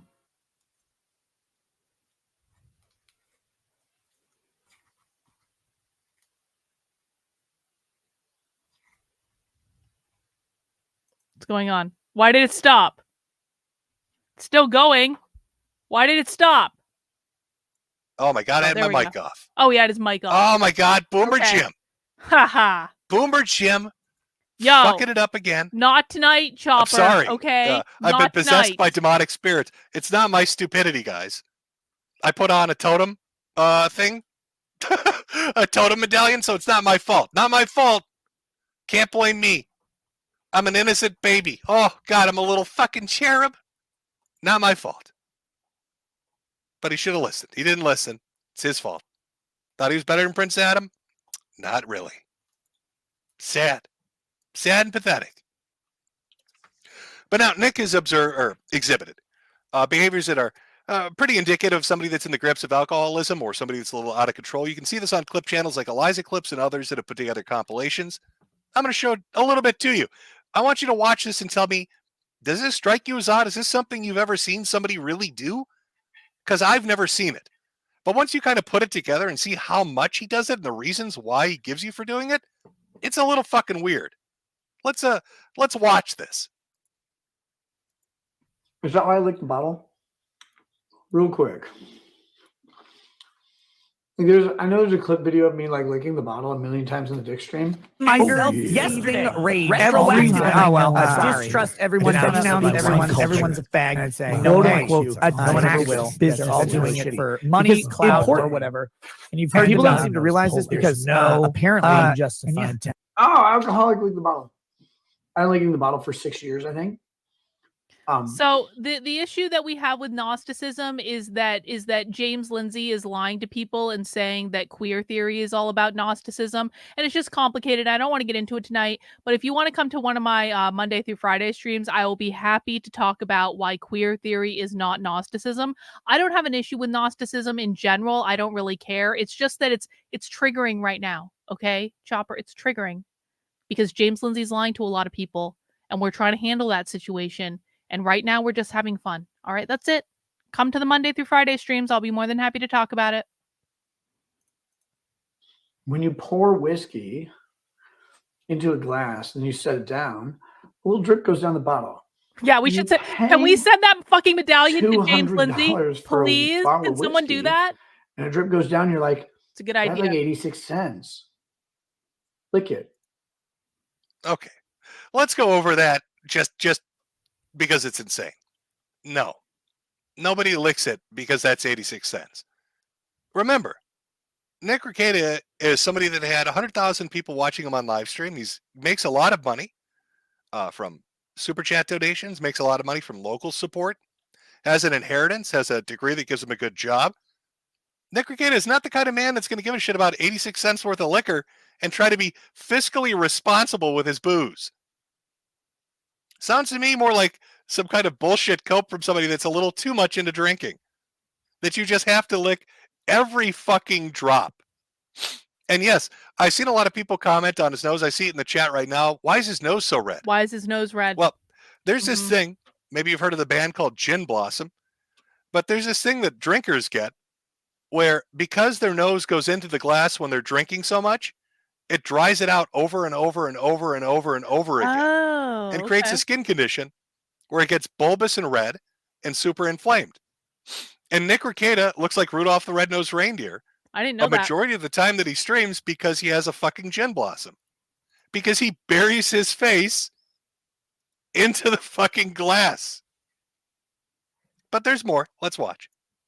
Why do you lick the bottle? Well, if I set it down on my carpet and let the drips run down the bottle, then there will be liquor in my carpet. So if I just let drips go down the side of the bottle and I set them all down, I'm going to have a sticky, old fucking whiskey mess on the carpet all the time. That's terrible.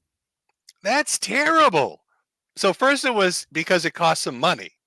And then it was because he doesn't want to make a mess. But I'd like to point you to a couple of things. Like how he's lying through his teeth. This was included in the police report when they came to, well, when they used a battering ram to knock his fucking door down and then arrested his family. This is what they had to say. The important part's that second paragraph, that little standalone sentence. Charges say officers noted the dirty condition of the home with clothing everywhere, dust and everyone dirty should dishes. do that. Send good vibes to Nick. That's kind of like an elbow drop, isn't it? That's like a cop taking one off the top ropes, Macho Man Randy Savaging his ass for no reason. Like, really? Like, damn bitch, really? Like, this was a cop's reaction to walking into Nick Rekieta's, I'm worried about whiskey on my rug? How about you dust? How about you vacuum? How do you get mold on clothes, Nick? Why does the cop think it's so fucking disgusting in your house, they literally had to talk about it? Like, what the fuck, bro? Oh, what are you doing? What are you doing? Shameful. So he's getting a little bit into the drink, and you're really going to see that with the I Lost the Appeal to Montegraph stream that really kind of kicked off the week. But there's more to go over. And before we go into our first break, I'll give you a little hint about another aspect, really, of, with the drugs and alcohol. What else is kind of going on to create like the perfect storm? to fuck up this dude's life. Well,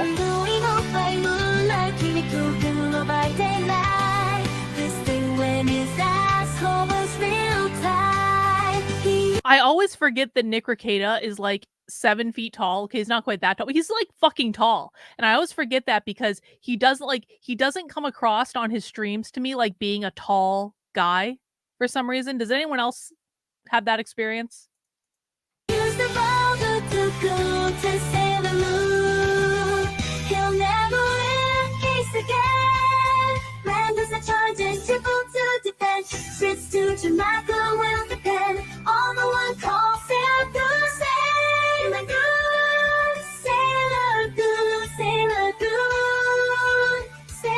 He stole his kids' toys and chose to make this.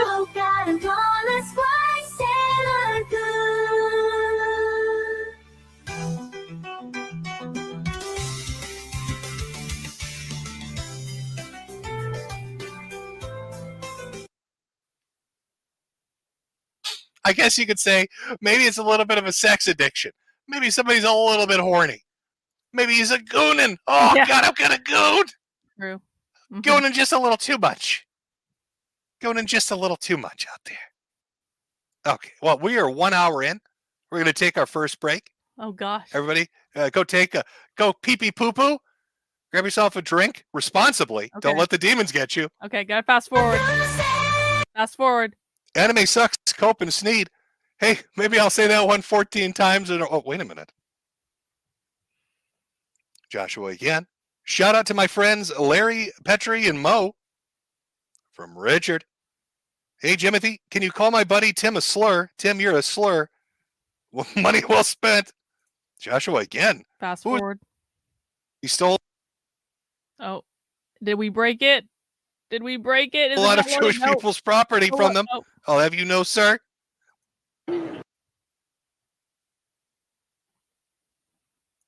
Okay, so, I want to, God, can we take a step back just for a second before we really move forward to get into the throuple stuff? And really acknowledge that when Nick kind of first presented himself online, it was more of an image of a wholesome, humble family man. It was a guy that homeschooled his kids, was in his happy little marriage in a nice, small little Midwestern town. He had a practice and he talked about the law. He'd rail on occasionally, not at great length, but on occasion, about degeneracy in society and, people letting the vices get the better of them. He'd talk about people's sexual immorality on occasion or about their stupid behavior on occasion. But his, image, his brand that he really initially started with was the humble, wholesome family man. But as time has gone on, it started with more and more drinking, especially on stream. And then, kind of playful sexual stuff, which you saw, getting stepped on. Now, there are images I can't show you. There's an entire portion of Saga I can't really go over because I can't show it on YouTube, essentially, where he went, where he was outed for being into swinging. See, people had this image that he was this wholesome family man until this Jamaica shit came up. And suddenly you're seeing stuff on his locals page where they've got liquor bottles shoved up their asses, he and his wife. And, people are tracking down images of them on a vacation and they track it down to a swinging event in like some Caribbean island where it's literally, cucked, blacked shit that he's doing. And, he's at first denying. But then as you see, he starts to become more open about it. He's more out in your face about it until you start getting hot tub streams with other couples. Now, you remember that girl from earlier? The one that wanted her paycheck because she's really unhappy being oh my God, old people are icky. You need to pay me because I touched your ding-a-ling. That chick? Well, she showed up on a hot tub stream with her husband.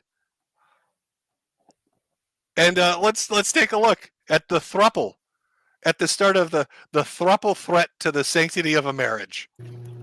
And we're live. Oh my God. Oh, is that? Hello, everybody. It says 0 viewers. Right, because we screwed up the first one, and now we're on this There's one. a person there. and now there's people. It's me, guys. We are here with Vito and his lovely Yes. His wife, Dick Hey, Masterson. we can keep this off. I know. I've got a compliment for Nick here. Phantom X says, "Whoa, Nick looking buff. Is it the angle or has he been hitting the gym?" I have actually. Yeah, I'm aware that this is Aaron. What? The Thank Jim you. is tired of getting hit. Jim is probably tired of you. Oh. And again, I gotta say, Aaron must be like a really funny guy because I'm sorry, I don't mean to be a dick. His wife is way too hot for him. Like, I bet he's like a really funny guy and he's like fun to hang out with. Thanks, Oh my god. everywhere. I guess we're swinging tonight. Maybe I put it on the table. They've rejected me. Look, guys, here's the deal. There's no swinging tonight unless Nick and I get drunk enough and we decide our lips look too tasty. It's just them. I mean, everybody thought they were joking at the time, but turns out they weren't. Aaron's We're butthole like, is what? mine. You notice we ladies are on the inside. As Well, she didn't always hate him. The sexual tension. They can't help themselves. We pretend that the heads of our penises are magnets with the same charge, and we just go. Guys, I lost my voice, and you know how. Hey, fun fact, as they're all getting drunk in this hot tub together talking about touching dicks and, hey, we're into, the swinging jokes and threesome jokes. That guy on the left is divorcing his wife. They're getting divorced. Their marriage is over. They came into contact with Nick and his wife, and their marriage is now over. I Can you even have guess a hot why? tub. I can't hot tub It's stream. very uncomfortable. Okay. No driving and drinking.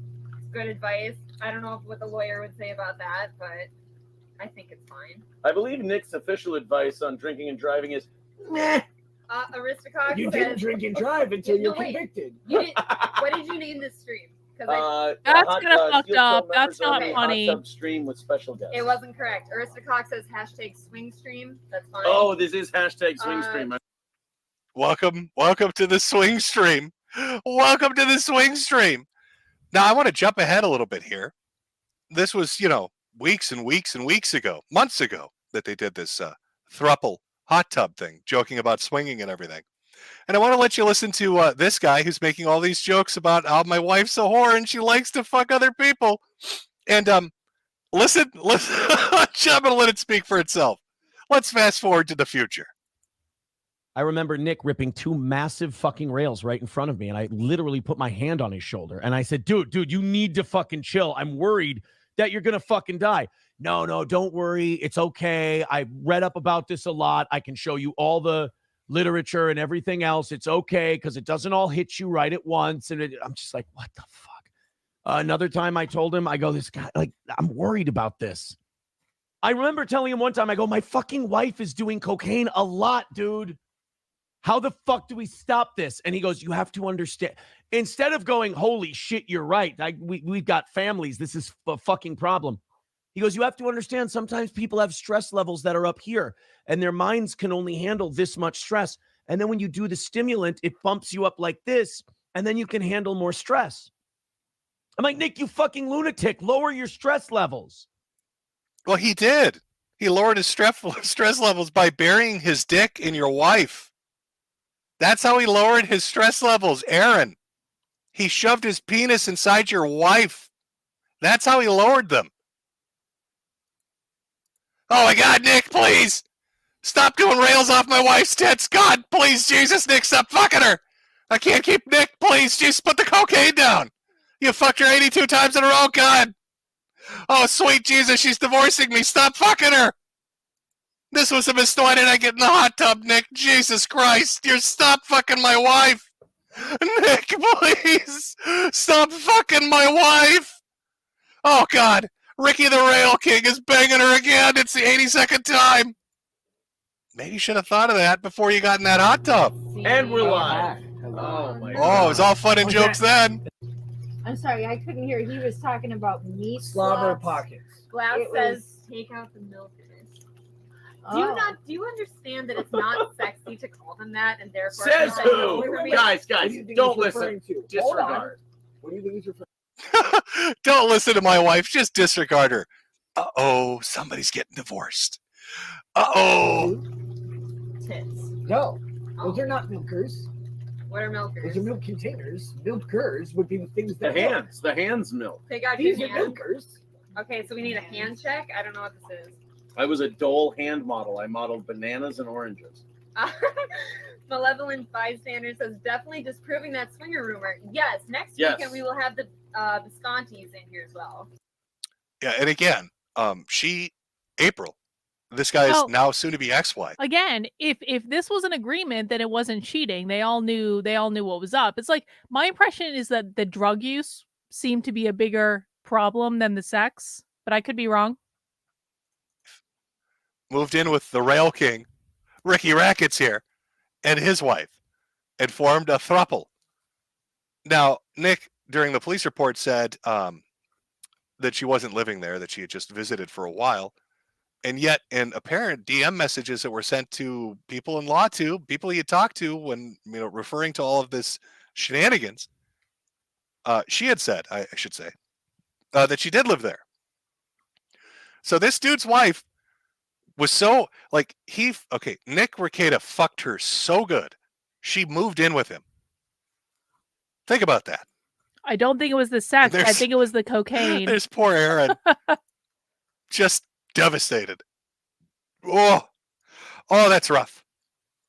I mean, this is a dude that found out his wife, because they're not technically divorced yet, was getting arrested in a drug bust with Nick Rekieta and his wife on somebody else's show. Ricky Rackets, the Rail King, got his wife arrested, and he found out through secondhand information. Hey, I'm not trying to ambush you, but I'm getting tons of messages. We're not reading messages. People are No, sending you. You need to. This is big for the show. No, this is big for the show. April has been arrested today with the Ricardas. You know anything? I don't believe that. Is that her?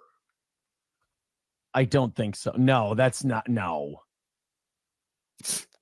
There's no way. That's for sure been edited. When you Nick say Rekieta and his wife are in jail for That's possession. gotta suck, Those man. I fucking still Kiwi feel for Farm. that guy. That's an edit. That's Joshua in the corner, the ceiling cats in the corner demon editing photos. That can't be my wife being arrested with the man that she's been fucking for 6 months. Impossible. On with Aaron Imholt. No, that's definitely been altered. It's fake. If it's not fake, the show will never end. Will Heron, Aaron, can you tell? Oh my God. It's real? Whoa. Oh, God, that hurts. I've had heart attacks, so maybe this is related to that. Maybe the stent moved, but I've got some pain in my chest from hearing this. I think that's empathy. Am I empathizing? Is that sympathy I'm feeling? Pity, maybe? You got cucked so hard, bro, that your wife getting arrested with a dude she's fucking, like, you weren't even aware. You had to, check your phone because nobody told you. She went to jail for banging a fucking coke fiend. She didn't even contact you. Well, she was still That's in jail. brutal. She couldn't contact him. She was still in jail. Shit. Wow. I'm getting more messages right now. Oh no. Oh no. Wait, Aaron, this is real? I don't know. Fuck. Wow. I just got another text about it. It's just a laughing emoji. I mean, yeah, you're watching it it just right says, now. ha ha. How's he Yes. reacting to his wife with Ricky, the Rail King? That's what it was. Fuck. Dude, you got some work to do, brother. Well, I mean, Well, I mean, yeah, technically, but you if don't. they were I think we can getting get those divorced, papers you might have signed called her now. mom or something. Wait, so this is real? I just looked at the roster. What roster? Tonight's lineup? The county jail roster. I just got an inmate number. Hey, yo, bro, welcome to our show. Love to have you on as a guest. Here's the inmate number of your whore wife that's fucking some other dude.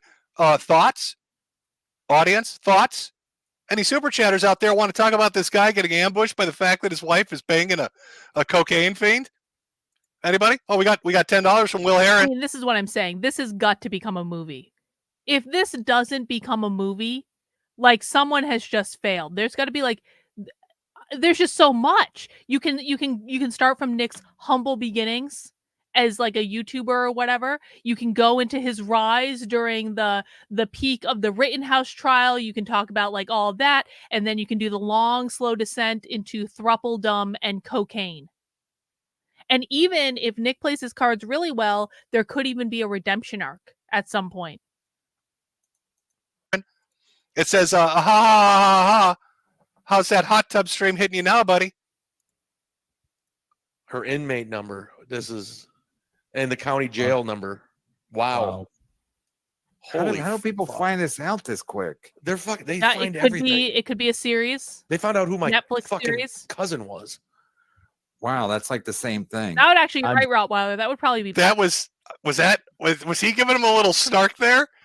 Yeah. Oh yeah, yeah. Right. Them finding out about Right, who your different cousin level. is totally the same as your wife fucking some other guy and going to prison. Yeah, it's a 1-for-1. Fucking cousin was. Wow, that's like the same thing. I'm just mean- I feel Yeah, I feel it just lets it hang in the air. I feel dread. I feel horror. I feel shame and pity.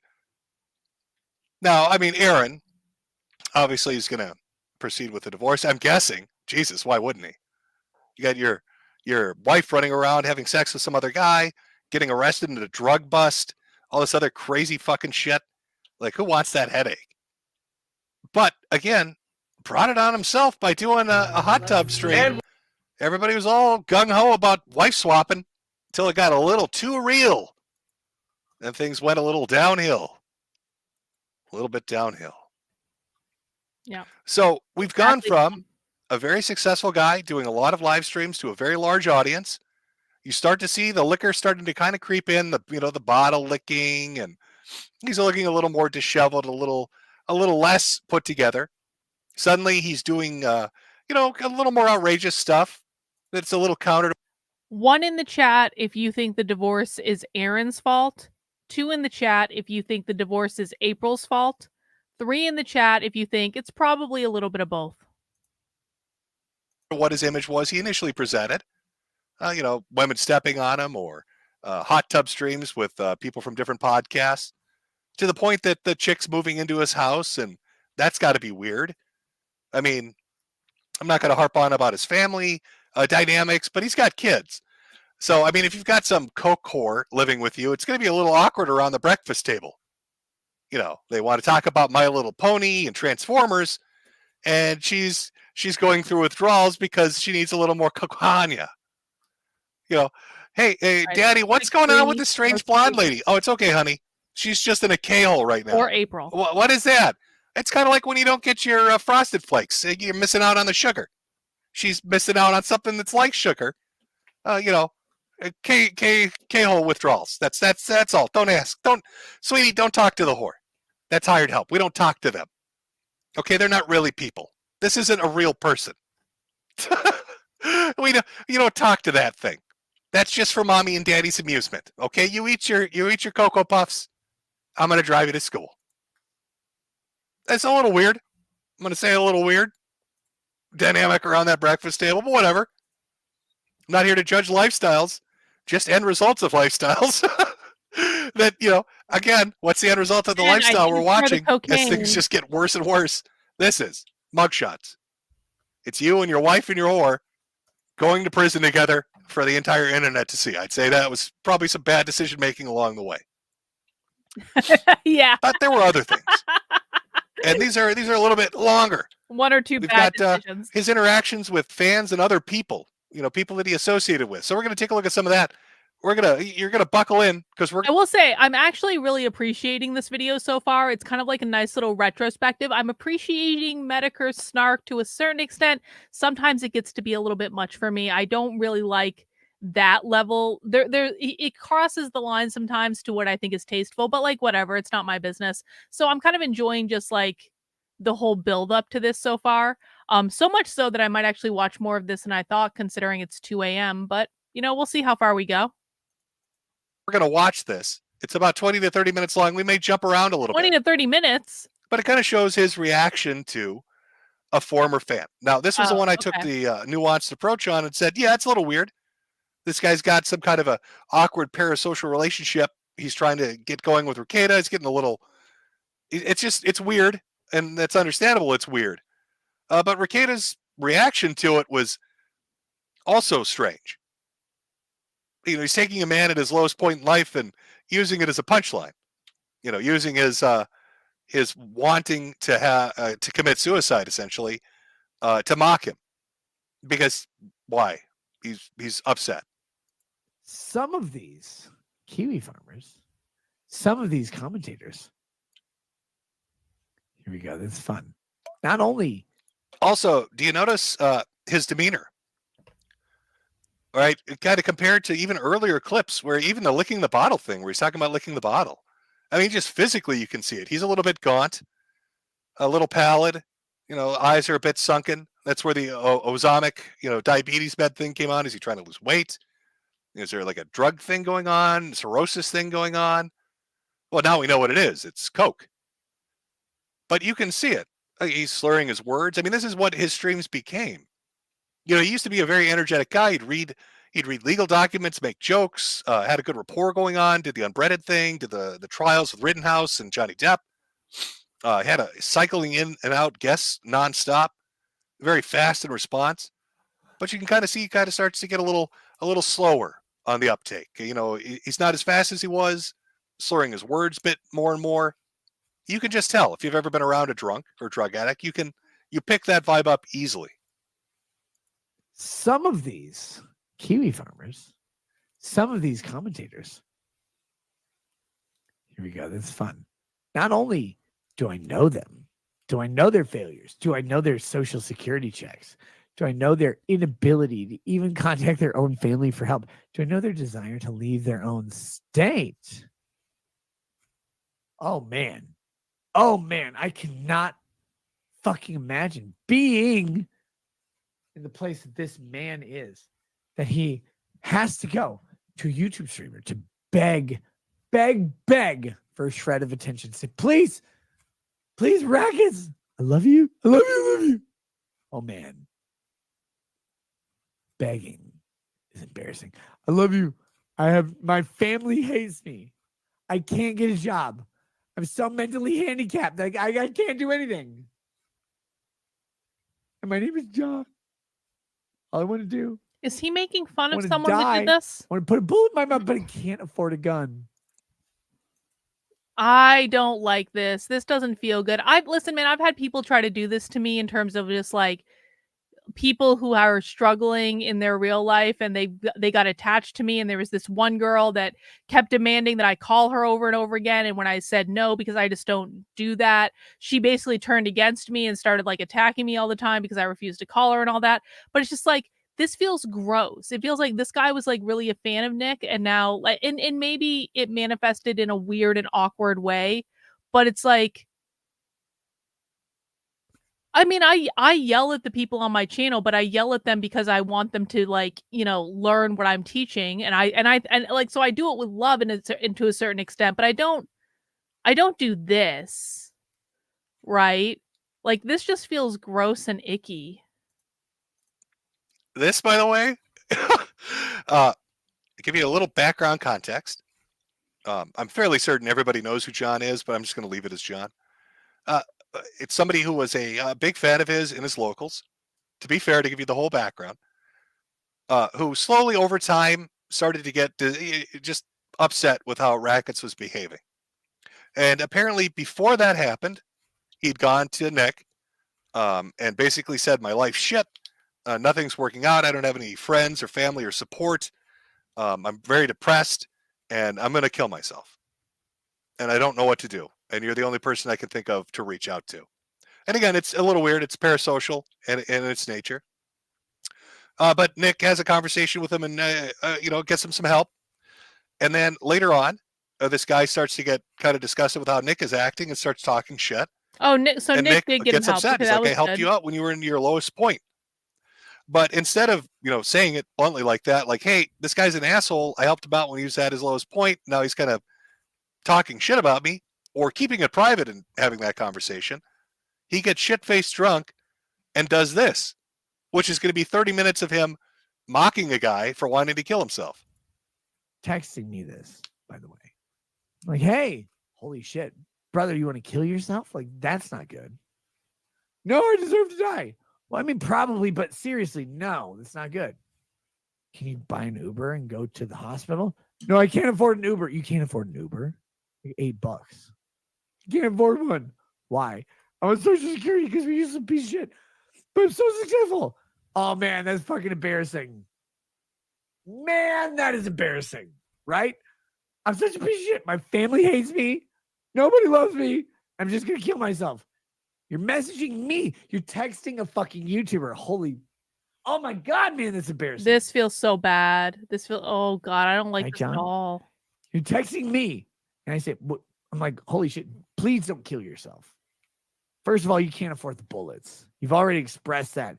You can't afford the Hardys that would kill you either. You're just you. You're just a useless pile of garbage. You can't afford an Uber to the hospital. You're texting me, begging me, please.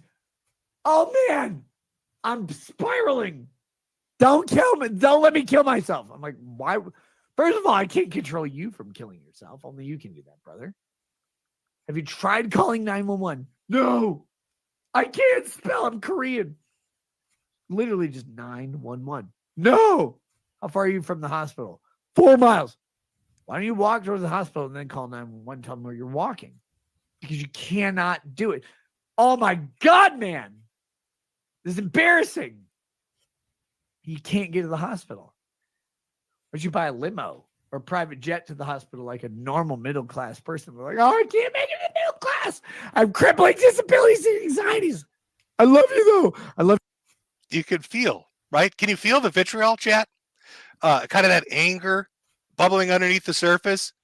Like, this isn't somebody that's addressing a small betrayal. He's very angry. Now, the liquor has kind of tempered it a bit, but he's throwing in more and more details, trying to kind of undercut him as much as he can. Now, we're only 3 minutes into this. He goes on for 30 minutes about this.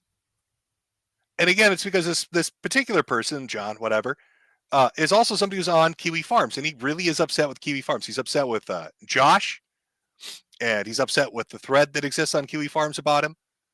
So it's like this ultimate betrayal to him, but he's going to go on and on and on and on about this. You're the greatest streamer of all time. You're the fucking best streamer ever. Oh my God.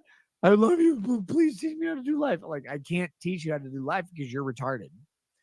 But what I can teach you right now is that you probably shouldn't kill yourself. And this is taken away from my Thanks, life. Half-Orc Fighter. You know, in my wife and children, in my normal middle class, upper middle class home with real things. See, this is the stuff I don't understand about the sector. Because, like, it's just like, this doesn't feel funny to me. This just feels bad and gross. And like, listen, man, I know I've yelled at people on the internet. I get it. There are clips of me that if you don't watch any of my content, you think I'm a raging psychotic bitch. I really do get it. But like, I don't think I've ever done this. And I'm talking to a fucking retard, a literal goddamn, by definition, suicidal retard. And all I'm trying to do in this entire world is save this person's life. Save this person's life from the most dangerous person they have. Right, John? Right, John? Right, John? Were you walking to that hospital? No, you weren't. Were you, John? You were sitting in your shitty Section 8 apartment that you could not fucking pay for because you can't hold a job. And your relatives all told you were an embarrassing reject. Now, I want you to look at the juxtaposition we have here. As Nick is telling you this story about how he tried to save this guy's life, which is a noble thing. You know, this he's down bad. He wants to kill himself because his life is shit. Now, as Nick is telling you that story about how he saved this guy who has a shit life, he's making sure to emphasize how shit that life is. Basically coaxing him into trying to do it again. Hey, John, remember when I saved you from trying to kill yourself because everything you touch turns to shit?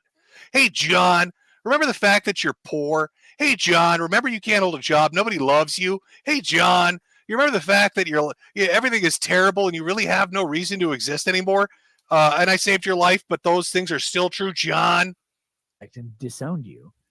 And the only option, your emergency contact at the fucking hospital, John, right, John? Was a YouTube streamer you paid to be your friend. The YouTube streamer you paid to be your friend. Now, John, what happens in most cases when you pay someone to be your friend and then you tell that person, right, John? Tell the person, holy shit, I'm going to end it all. What do they say? What does the person you pay to be your friend say? Say, sorry, brother, I don't know how to help you. What do they say? Hey, John, here's my personal phone number. I hate you're doing this, John. So he goes on at length about this. This is the Dear John video. And I bring it up because I think it kind of highlights when the drinking started taking over more. I'm not here to try to give you how do you deal with somebody you have no idea who they are on the internet or some weird parasocial shit. Again, it's nuanced. It is. But this is not something Nick Rekieta of 2 years ago would have done. He wouldn't have gotten shit-faced drunk and talked incessantly about how shit this person is and about how suicidal they were and how fucked up they are and what a worthless sack of shit they are. He just wouldn't have done it. He would have done I don't even know what to say to this. something else. He would have reached out, or awful. maybe he would have unloaded on them, but he would have done it in I can't even a make fun of this. I feel so bad about better it. way. And I think it kind of highlights, like I said, that escalation, right? That acceleration that took place over the last year, where you can kind of see like the alcohol and the other shit kind of coming in. I mean, he went from a guy with a stable, normal life to somebody that's drinking more and more, getting drunk on stream, missing streams, apparently, allegedly doing drugs, based on a police report of finding drugs in the house. Can't say they're his. We don't know 100%. But the police saying, oh, the wounds on his arms look like track marks. His behavior's erratic. And, he's lost weight. The way he looks, the way he acts, kind of seems like somebody doing drugs. So, I mean, it's a fair guess. And then, engaging in I've seen this happening to so many people that aren't even as famous as Nick Rekieta. It's like as soon as, because it's interesting because like I accidented into YouTube. I never actually intended to do this. And then like my platform grew really quickly because it had to do with 2020 and all that stuff. And I've completely switched gears since then. And after like I kind of like amassed my platform and I started doing my thing, and I'm not going to say I always did it perfectly because I absolutely did not do it perfectly. 100% not. There was a period where I was clinically depressed and all this stuff because of bullshit online and like all this stuff. But the point I'm making is that I know a lot of people that have started to come up kind of after me where they had smaller platforms when I already had a platform and I kind of became friends with them and I would go on their shows and I helped them all this stuff. And I would see these people who were just starting to come up after me and they started like getting bigger and bigger. And I don't think any of them have yet actually amassed the platform that I have, but some of them are getting close. And that's actually a good thing. I'm not saying it's bad or anything, but as I've seen these people kind of get bigger and bigger, they start to get ahead about them. And maybe it's just because it happened so quickly with me. And maybe because I never actually meant to do this. I look at how they treat people and they start to get just like really snobbish, really dismissive. Everyone is beneath them. They think their shit doesn't stink because they've got a fucking podcast.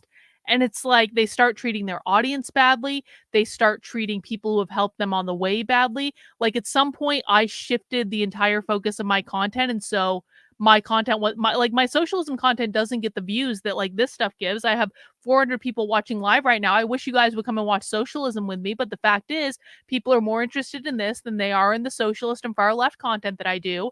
And so my friends would like look at my numbers and be like, oh, no one even watches you anymore. You paid for all that. And I was like, that's not true. Come on. And like all this stuff, but they get really snarky and bitter about it. And it's so off-putting. And there have been so many times when I've reached out to people and I'm like, I've been down the road you're going. Do you want to talk? Like, do you want to talk?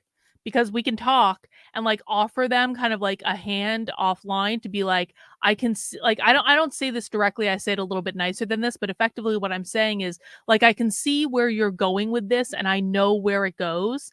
And maybe like I have wisdom to impart to you. I was there before you. I've been down the road you're going. I know where it goes. And like, every once in a while, people take me up on it. For the most part, they think they know everything. They don't want to listen, and then I watch them. They get this peak where they get this ego. They start blocking out everyone that was helping them along the way. They start being dicks to their fans, and then inevitably, boo, and they start crashing and burning at some point. And some of them that haven't crashed and burned yet, like, I know it's coming. I can see it coming. I'm like, okay. Whereas I've just been consistent. I show up, I do my streams, like, whatever. And I do that, but like it really is a drawback with doing this YouTube stuff, because people really, they start to think that they are much more important than they are. My socialist stuff. So yeah, so I do most of what we do on this channel. We watch primary source content from the left. So we watch their trainings, we watch their rallies, we watch their propaganda. And what we're trying to do is decode the language of the left. I will show you the craziest things on the internet that no one else on the internet is showing you. My regular audience can attest to that in the chat. So I stream Monday through Friday at 5 p.m. We do socialism on Saturdays at 6 p.m. Check out my archive of shows. I'm kind of experimenting with this late night sort of like YouTube creator streaming, because it's bringing new people into my audience, and I want to welcome that, and I'm enjoying it, and it's a nice little break. Risky sexual behavior that's already led to a dude's marriage disintegrating, and I can't say that that the rackets are responsible for that. Maybe Aaron and April hate each other and they never got along and they were going to get divorced anyway. But having a throuple relationship probably didn't fucking help. And if you listen to Aaron in that one clip where he's talking about, fuck, you know, Nick's doing all these rails, he's sorting big fucking lines, and now my wife's doing the same shit. It feels like, you know, he's saying, hey, this guy was a bad fucking influence. You know, this was a guy that... I won't say I'm white knighting for Nick. That's not my intention. I'm not taking sides in the Nick thing. Like, I don't like him. I don't hate him. I'm a neutral third party. I'm just calling it like I see it. You might not like that I'm saying things that are conciliatory of the position. I don't even like what I said is not even white knighting. What I said is kind of like kicking Nick in the balls, because I basically said, like, his ego got too big for him and he lost perspective of what matters. So that's not white knighting, bro. Didn't give a shit and was a bad influence on her and made a problem even worse. So, you know, you've got all this erratic behavior that's being fueled by, you know, activities and behaviors that aren't fucking cohesive to a good, happy lifestyle. And it gets worse and worse. And this is one of those examples. What's another example then? Well, let's look at Eric July. I know, oh my God. Learn more about Eric July. Good. Oh boy. You know, I asked when I did that stream about 4 months ago, why am I supposed to hate Eric July? What's the funny thing about the guy? And the most response I got was Speaking of my other content, if you would be so kind, please make sure you are subscribed to the channel if you want to see some of the craziest leftist content you will ever see on the internet. No, none of your other favorite creators have ever shown you this, I promise. People in the chat can back me up on that. But make sure you're subscribed, turn on notifications, and if you would be so kind as to mount the like button for me so we can tell more friends to join us on this glorious, glorious, glorious Sunday morning at almost 2:30 a.m.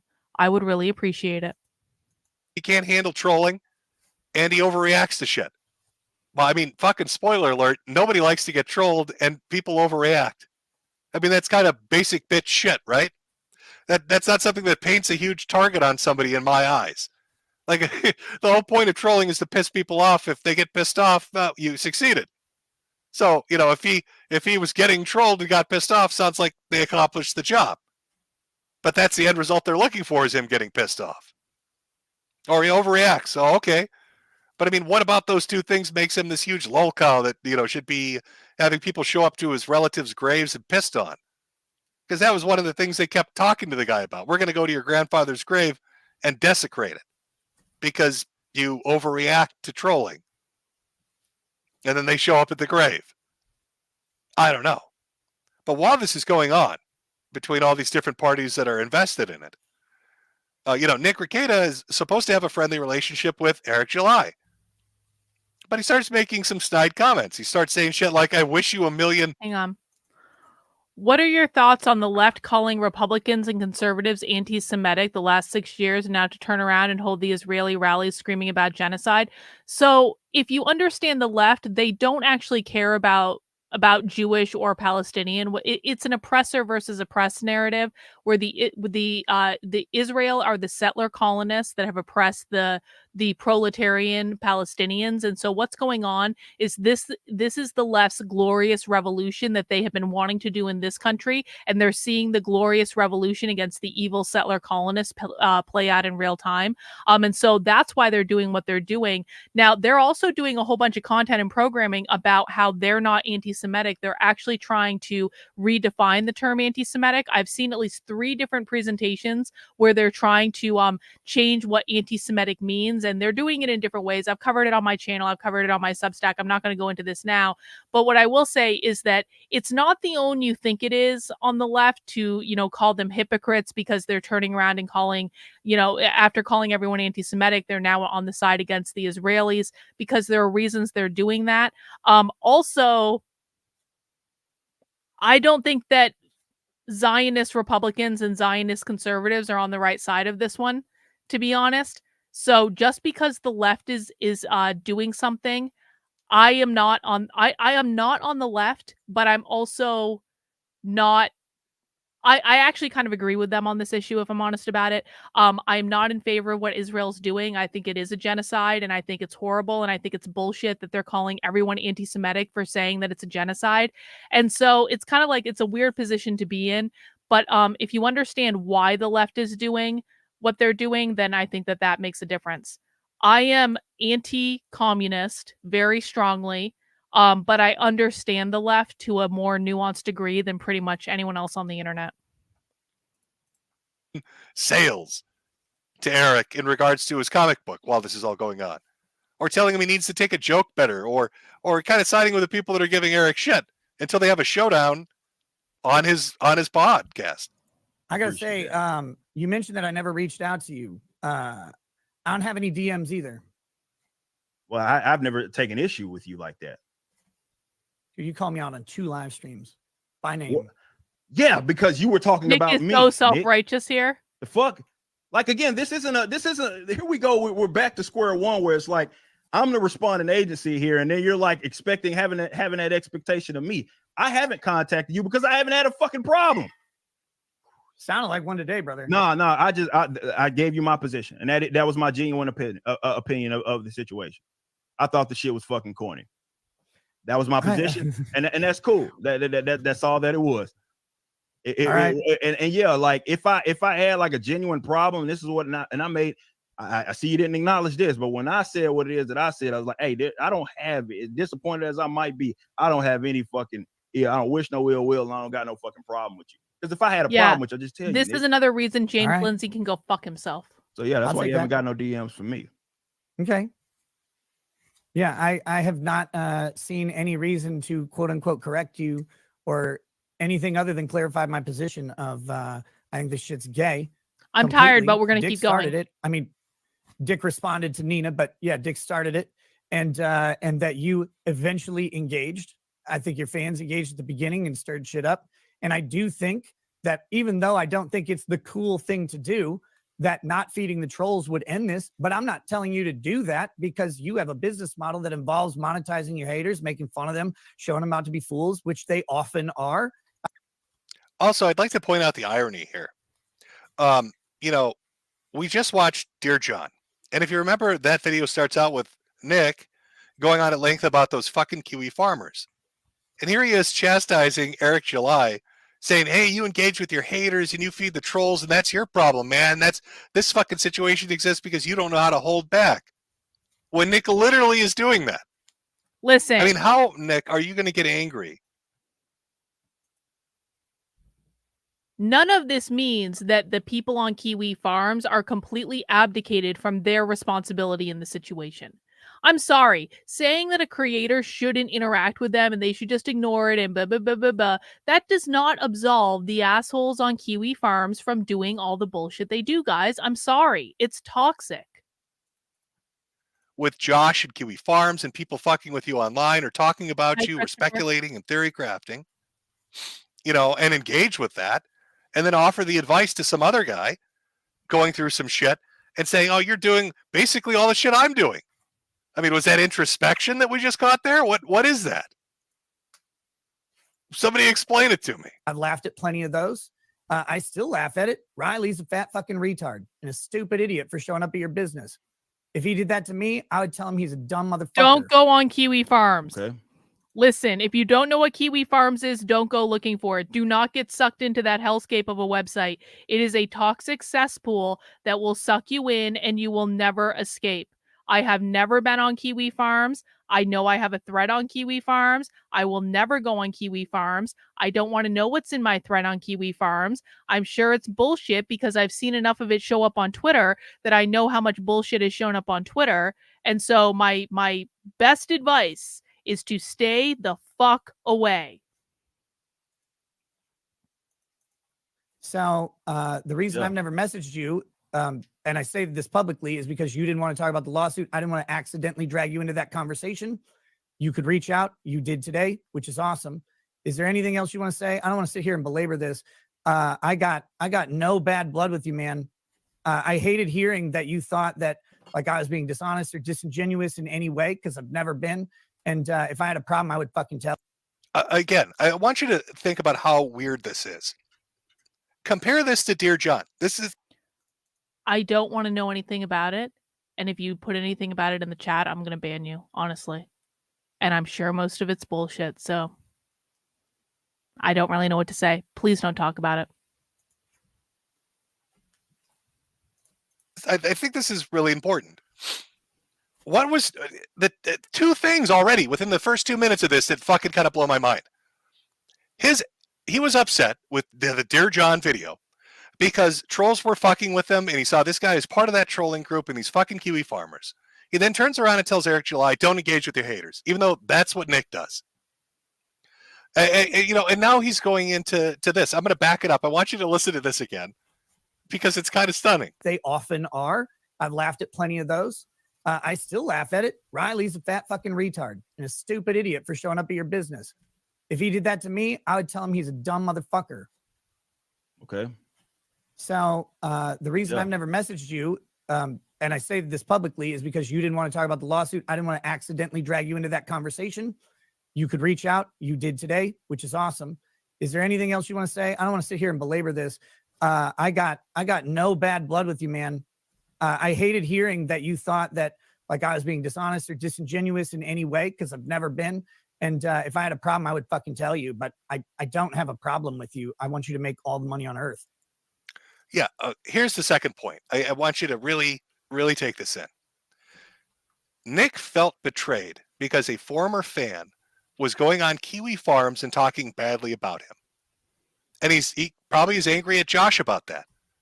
And yet he can't seem to understand why Eric July would take umbrage with Nick when he is friends with people that are doing that exact same thing.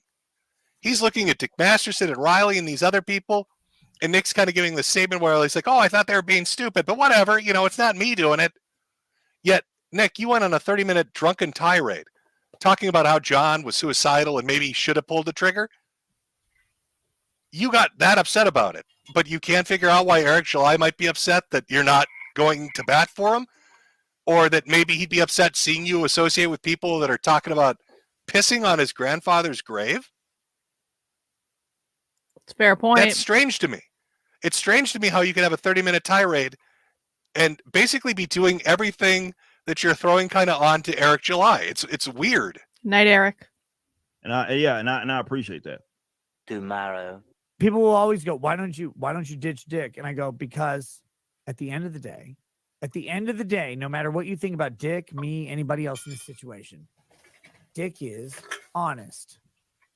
Just drinking water, so people know I'm not drinking beer anymore. Let me laugh even harder. And I'll say this about Eric. I like Eric. I want Eric to make $1 million a day. I don't think he engaged in fraud. A few minutes later. Never until today, until I gave you time on my show that was not for you. You begged to come on like Julian. a beta bitch in my fucking chat. You came in, you gotta talk to me man to man. You didn't talk to me man to man. You never sent me a goddamn DM on earth. You talked to me multiple. You talked Well, about he me seems a multiple little times. guilty You never right sent me a now. fucking DM. A little Not excessively one. angry about this. Notice how the anger's ratcheting up while he's Yeah. holding the drink, by Yeah. the way. You know, we talked about this earlier as he kind of has descended into a spiral. You know, completely sloshed when he's talking about Dear John and his anger at this ex-fan for kind of stabbing him in the back. And now he's angry at Eric July for coming on the stream. He didn't express that anger in person sober, but now that he's got the drink in his hand, now he's angry. Not one. You have my phone number. Like, why are you that didn't send me angry a about single someone coming on goddamn a thing. stream? You thought all appropriate to talk to me, and when all I was gonna do was play your clips and break down why you were legally wrong and nothing else. You came into my chat and you begged me to come on my show like a weirdo, like you don't have a bigger audience than me. A few moments later. You think that The way I'm he's the bad gripping guy the glass because too. other people Like he's not letting trumped it you go. up and told you were so great and you're so fucking smart. And I told you the entire time, don't do this, don't say this, don't answer this. Get better lawyers. Like it's precious. Get people who don't glass. pander to you. Get people who will be honest with you. Pay people who will teach you how to mitigate risk. You didn't want to listen. You don't want to fucking listen because I'm just a white bread ass nigga, right? I'm just a dumb motherfucking nigga who's never heard of the streets. I don't know shit about the streets, right? Because I didn't grow up on the streets, dude. Ricky Rackett's the rail king, telling the black guy that he's more street than he is. You know, fun fact, in case anybody's wondering what this is about, there was a lawsuit that got instigated or tried to get instigated between Eric July and some kind of religious organization because of similarities in the title of one of the comic books or character. And, you know, Nick is talking about, oh, this is in regards to you need to get a lawyer and you need to do all this stuff. Eric won that. It was settled. It was arbitrated. Both sides walked away happy. You know, coming to the understanding that nobody's going to confuse a comic book and a church. But again, I guess, you know, Eric is, he's not hood enough to understand that. He's not hood like the Ricky the Rail King here is. Boy, that escalated quickly. I mean, that really got out of hand fast. I don't know where you grew up, but where I grew up was the #1 crime neighborhood in Houston, Texas in the 80s. People got shot every fucking day. I don't know where you grew up, but I grew up in the most crime-riddled area in Massachusetts. Is Nick saying he grew up in the hood? I find that hard. Isn't Nick a trust fund baby? Like, why? If Nick's family is so rich, then why did he live in a crime-filled neighborhood? We had somebody steal pencils once. Fucking FBI and Like, helicopters my were family all didn't have over it. I that don't have a trust neighborhood. fund. Black man. You don't know what it's like being in the hood like I do. Did I mention my family's worth hundreds of millions of dollars? As I was around so many of those Negroes. I saw them through my metal fences grandfather had installed at the mansion. Used to throw peanuts at them and say, "Excuse me. Yes, you, the poor Negro. What's it like living?" I'm playing with slime, and if anyone wants to give me a slime sponsorship so I can buy more slime, I have a whole collection here that you guys can't see on my desk, but I'm playing with slime. It's like a fidget toy. In the hood. And they tell me in their jibber-jabber hood talk. This is I remember Lemon those Pie. days, Eric. Can you comprehend what that was like? 3 murders a day came from my neighborhood every day where I grew up. And I was that's the a good only PSA. white kid there. The only one. You're talking to me about this shit because you're black and because I'm white. You're the most racist motherfucker on the planet. Do whatever you want to do, but accept the consequences for whatever you want to do. Thank you for the super chat. Everyone I knew growing up was black. Yes, I'm playing with slime a lot of time. Yeah. I have this picture of him. I have this picture like Rackets having this argument publicly with Eric July in like a street corner in Compton, just holding up a megaphone and being like, "Hey, this N-word is pretty fucking racist." I just want to see the reaction. Everyone I hung out with, everyone I was friends with. When I moved to Minnesota, it's 95% white. all my friends were black or Mexican. You want to come at me on racism? You fucking loser. You fucking racist piece of shit. You want to do this? You want to play this card? You Marvel copying piece of shit. Oh, they're racist. Oh, they This don't like. is so excessive. Where was his anger when he was on your show? Oh, you were sober. Why are you acting like this now? Oh, you're drinking. Maybe part of the reason you're having difficulties in navigating these relationships online with fans or former fans, critics or supporters, or people that you just happen to know through happenstance like Eric July, is because the alcohol is disinhibiting you, because you can't control yourself, because you're giving into your vices. Maybe this should have been the warning sign, the pull up, as everybody has said repeatedly. I don't know.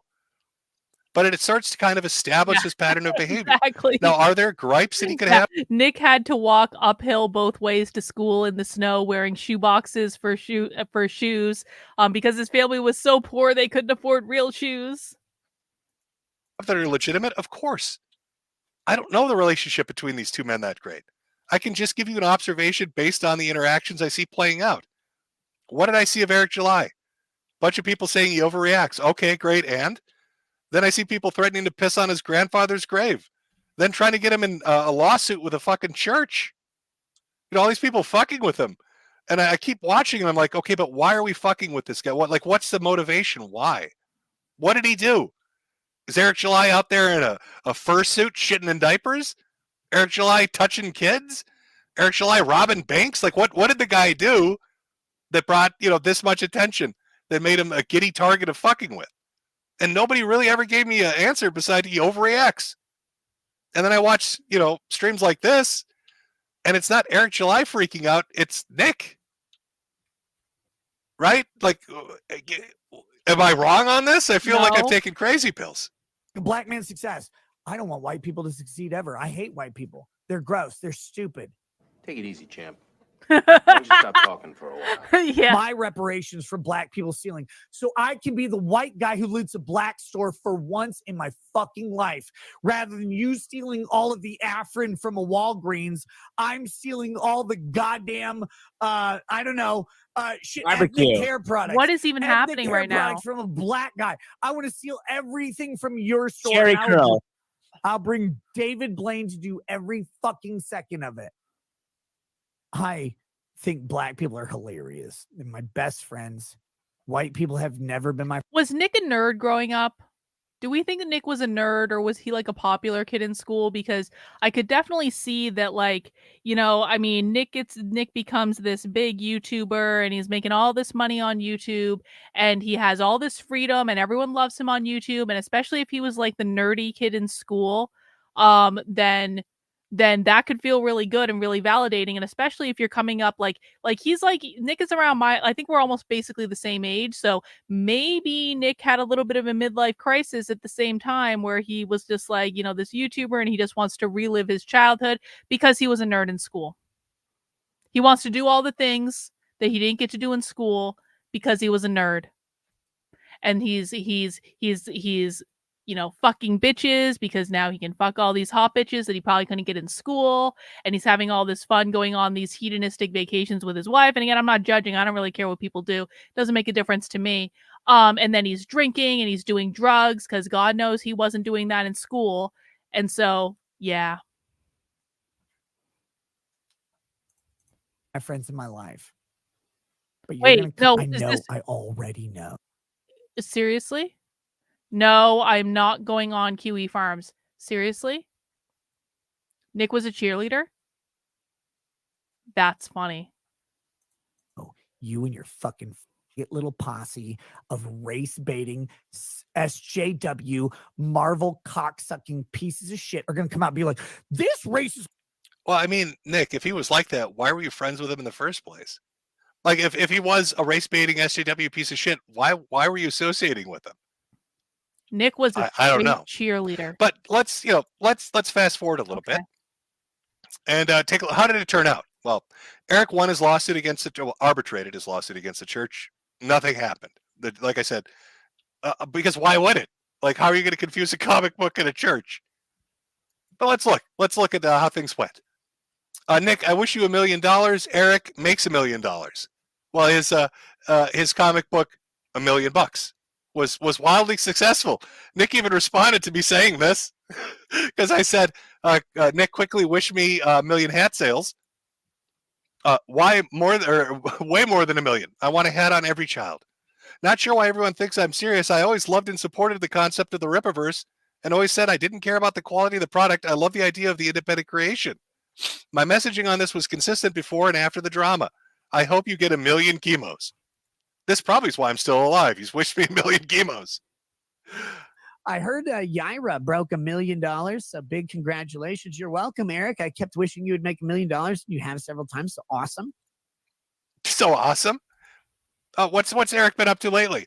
Oh, McFarlane fucking Toys is making a statue based off the comic book he just drove to wild success. That's pretty fucking cool. So I don't know, man. I mean, I know Nick was out there saying you should have listened to me and you get these lawyers and you do it this way. It seems like he did pretty fucking fine on his own there. Seems like he was doing just fine on his own there. So you're starting to kind of establish. He's getting into fights more and more. Maybe they're justified. Maybe they're not. He's drinking more and more. Seems to be getting a little out of hand. Missing more of his local streams. Things seem to be kind of weird. He's doing these hot tub streams. He's got these women coming over. This guy's getting a divorce. Just some weird shit's kind of going on. And that leads us in to this week. And this week is when shit hit the fan. This week is when everything kind of came toppling down. That's why you're getting mugshots. And it starts with a stream regarding a civil suit he's involved with. Now, Montegraph might be somebody you're all familiar with. Back in the day, I had my own encounter with Montegraph. Montegraph, what did I call him? I called him Q Boomer. And he had his little friend, Agent 99 or some shit like that. And they'd go around starting shit with people and threatening them to dox them and do this other shit. And at the time, Montegraph was fucking with this guy called Drummer. I think it was Drummer. I think that was the name of the YouTuber. I can't remember 100%. And so, I thought that's fucked up. And then I got into my own little shit-flinging contest with Montegraph. You're getting another timeout. Next time you're going to be banned. So I want to enjoy get your some time backstory out. here because Nick has said on occasion. Seriously, I am not interested in going on Kiwi Farms. And if you keep bringing it up, I'm just going to kick you out of my chat. I've told you no. No is the answer. Charles, thank you for the super chat. Thank you for all you do. You better never go Rekieta on us. I'm always here for you if you get crazy thoughts in your head. No, I appreciate that, Charles. No, I'm never going to go Rekieta. I've never done cocaine in my life. I don't even drink hard liquor. I have a couple craft beers on occasion, and I might smoke some weed, but that's going to relax me. I'm not going to go crazy because of weed smoking. I don't care what people say. So I appreciate it, though, my friend. Thank you so much. And you'll see it in the stream as we go over this, that I introduced him to Montegraph, but there seems to be like a weird insinuation that somehow I got Nick into this. So I'd like to clear that up real quick for everybody. So here's fact number one about Montegraph. This is a stream I did with Nick. It's an archived version of it. If you look in the upper right-hand corner and look at the date, it's from the end of June. And if you look at that year, what's that year say? Oh, 2019. Now, Montegraph ended up suing Nick Rekieta because Nick started making statements that Montegraph was a flagrant pedophile and that he molested boys and different things like that. And then he said, sue me. He challenged Montegraph to sue him. But remember, the stream I did with Nick about Montegraph and about a lawsuit he was engaged He came into with, the live stream. was in 2019. If you look at this is from Kiwi Farms where they talk about when the lawsuit began. It says on the 11th of January of 2023, through summons issued on December 12th of 2022, Steve Quest, who's Montegraph, sued Nick Rekieta for defamation, intentional and negligent infliction of emotional distress based on statements made in October of 2022. So that's over 3 fucking years later. Now, if you go back and watch those streams about Montegraph that I did with Nick, where we talked about the case, or about the independent ones that I did talking about what he was engaged with Drummer, you'll see that I talk about Montegraph as being a Q boomer. I make fun of him for being old and weird and tell him his memes are shit. But that's about the gist of it. I mean, there's nowhere in those streams where I say that Montegraph is a pedophile. So I'm not saying that Nick is like insinuating that I'm the one that put him on this path to make these statements. but I never said them myself. And besides that, this is 3 fucking years later. He decides to go off on Monograph. So I just wanted to put that out there to clear that up a little bit. I'm muted. I know the feeling. So this all leads into, this is a backstory. So Nick is dealing with this lawsuit, this civil lawsuit with Monograph, who's suing him. He hires like a big boy lawyer, Randazza. You know, like this is the free speech lawyer. This is the big buck motherfucker that's going to come in and clean house. Never hired And he's up him. against Monograph, who's got like a guy from a strip mall. And they file some kind of a appeal or some shit related to the rules under which the case is going to be held, Colorado, Minnesota, whatever. And you'd think that's going to be like a clear, easy victory, right, for the big dollar lawyer. That Randazza is going to come in there and he's going to win that case. But Monograph wins it. His lawyer, his strip mall lawyer, wins it. So Nick starts up a stream to talk about the Monty appeal in regards to a civil case that's now been going on for 2 fucking years, based on these statements he made back in October of 2022. And this is really what kickstarts this week. It kind of brings in all these different threads we've looked at for what's going on with Nick Rekieta and all these kind of weird things that have been happening for the last year or two. All kind of comes to a head with this stream. And it's fucking wild. It is crazy. Nick is completely fucked up on a level that you can't look at and not come away and be like, this guy has an addiction problem. And he's saying some bonkers shit that's going to definitely impact him, not just in a civil case, but in his upcoming criminal cases. Yup.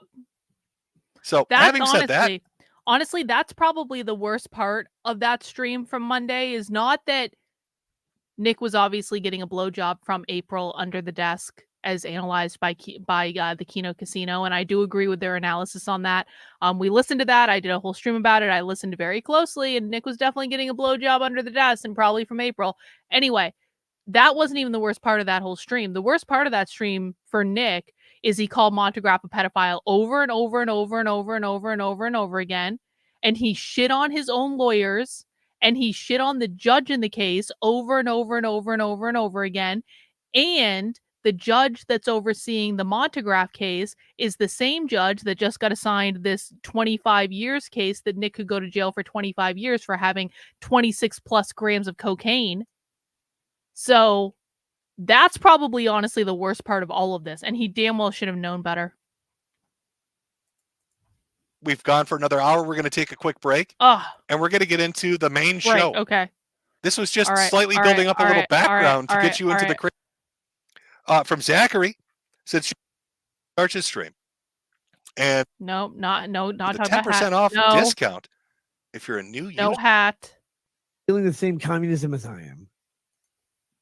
Now on to me, because Jim is an unimportant little faggot wallowing over there like, oh, I'm dying. I've got terminal illnesses or whatever. Like, yeah, that's good. Would you die already so we can grift off your death? Oh, I'm going to do my Metokur stream where I make fun of somebody for 24 hours.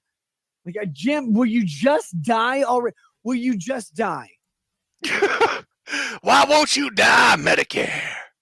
Jim, why won't you die? In a million milliseconds with your supple Jake Gyllenhaal muscles. Die.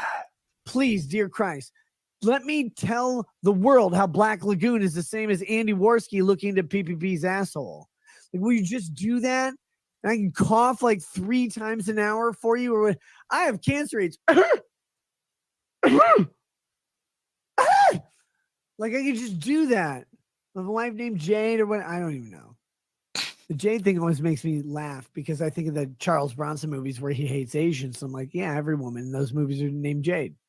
Why wouldn't Metokur be married to Jade? I don't know. But legitimately, please live. Please. Please live so we can throw you off a snow-covered balcony next year. You can die or whatever. I don't care. Like, I'll throw you into Tim Walz's butthole. I just love, have you ever been around somebody that's like really shit-faced? They're like really, they're beyond 3 sheets of the wind. They're at 20 sheets at this point. Mm-hmm. And it's like a flow of consciousness where you don't really like. They're going for they have like a joke or a premise they're going with, but it like melds into other things, and it's word vomit. It's word vomit, and they're totally into it. And it's almost like you're just watching it like almost stunned fascination, like a documentary, waiting to hear like some old British man talk about it like he's watching lions and leopards in a pack or some shit. Or Jacob Frey, the mayor of Minneapolis. Do you know what I'd pay? Jim, please pretend to be a child so I can donate to Make-A-Wish just to have you learn black. By the way, I had a fucking killer joke for that he never addressed. I don't think he did. When he said, Jim, pretend to be a child in chat, I in chat I had commented and said, I don't know with Vito around if I feel comfortable pretending to be a child. And he never picked up on that one. It was killer. It's gold. Should have mined that one. People dancing from Jacob Frey and record it.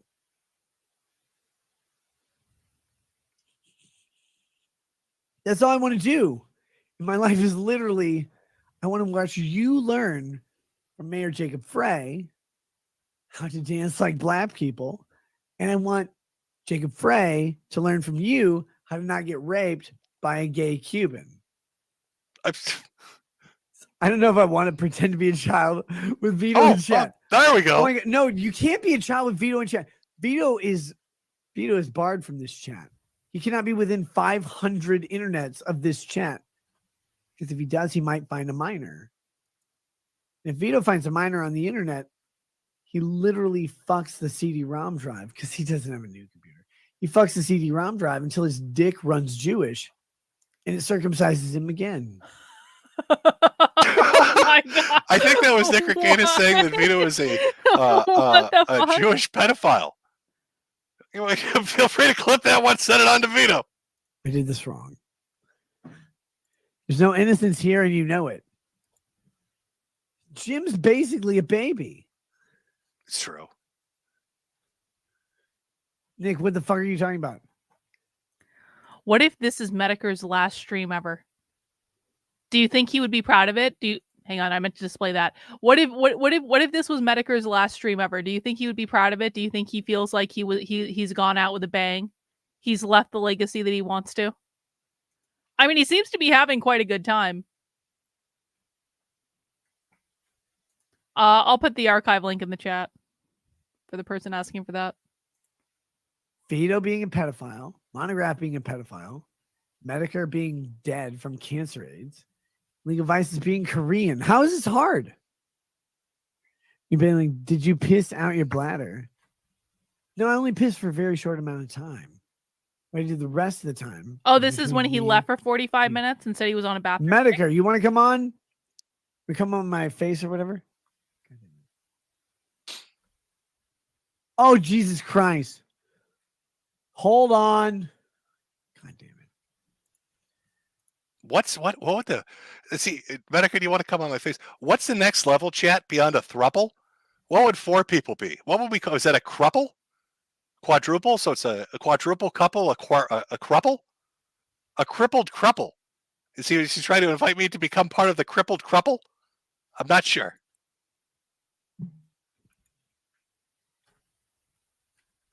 I hate these fucking Korean chat stuff. Why don't you just give us sushi? What would Koreans call sushi if they were Japanese? Sushi. Oh my God. Everybody's fucking losing their minds. I don't want to watch this stream It's okay. again. Guys, I'm I fine. already watched it once. Jim, by the way, how long do you have left to live, Jim? Seriously, I want to know. Because I've had this dream of going to your house, just sitting outside, like petting your roses or whatever. What? Hey, bro. When are you going to die so I can come over to your house and pet your roses? I think he's really pushing for that cruple. I think he's really... Is this how he sweet-talked Aaron and April into it? Is that a euphemism? Hey, Aaron, when are you going to die? Roses? By the way, ever get your dick sucked by a dude? Is that how he snuck in those DMs, Aaron? A orgy. There you go. Where you live doesn't beget flowers. Petting your whatever your perennials are, then your perineum. Like, oh God, Jim, I just want you to live through this. Will you please have an enlarged prostate, but then get over it?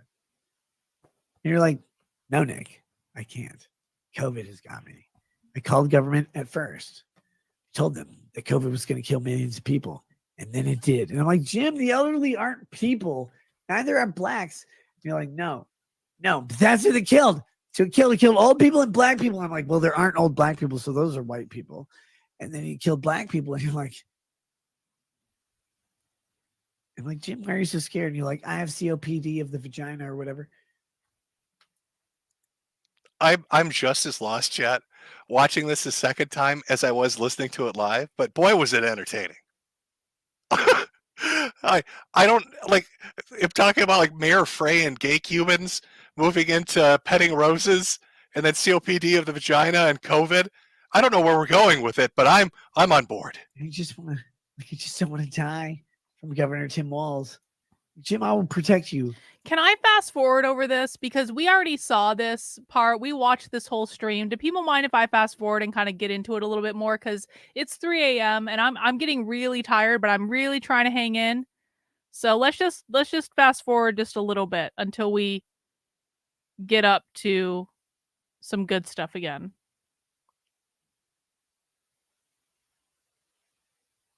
Okay, hang on.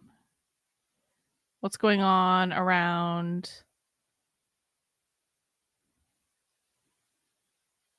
Okay, let's go to after he comes back from another break.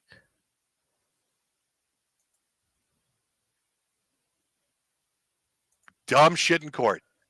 But like this is next level gamesmanship. This is 4D chess. This is some Donald Trump Orange Man shit. What the fuck am I looking at? We're underwater scuba diving poloing this shit. My best legal strategy is to call her a stupid whore. That's going to get the cocaine charges dropped. Oh my God. We got more. So after the Jim stuff and after telling the judge that she's a dumb whore, he of course has to circle back to Monty. Judge a dumb whore. Because we still got that, civil trial going. Let's make sure we fuck that one up too. I want everybody to remember the first time I talked about Montegraph was when Jim, Mr. Metokur, asked me to come on his show and talk about Montegraph losing a defamation lawsuit against someone calling him a pedophile. That is true. Montegraph had lost a defamation suit, or he lost a lawsuit against a guy. And I brought on Nick, because Nick was the online lawyer guy, and I wanted to know what he thought. Like, what are your thoughts on this? What are your thoughts on this guy and how he won this trial against Montegraph? Because Montegraph wasn't able to intelligibly defend himself from being called a pedophile. And so he lost the case.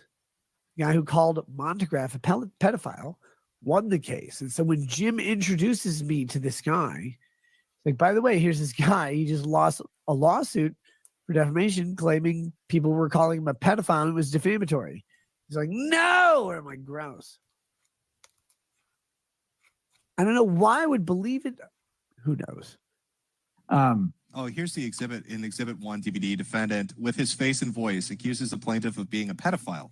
The live stream broadcast occurred on April 6, 2019 from the defendant's Blackstone Intelligence Network YouTube channel. The defendant falsely accused the plaintiff of pedophilia a number of times during that live stream. Over 4,500 people heard and saw the video, which triggered this very lawsuit.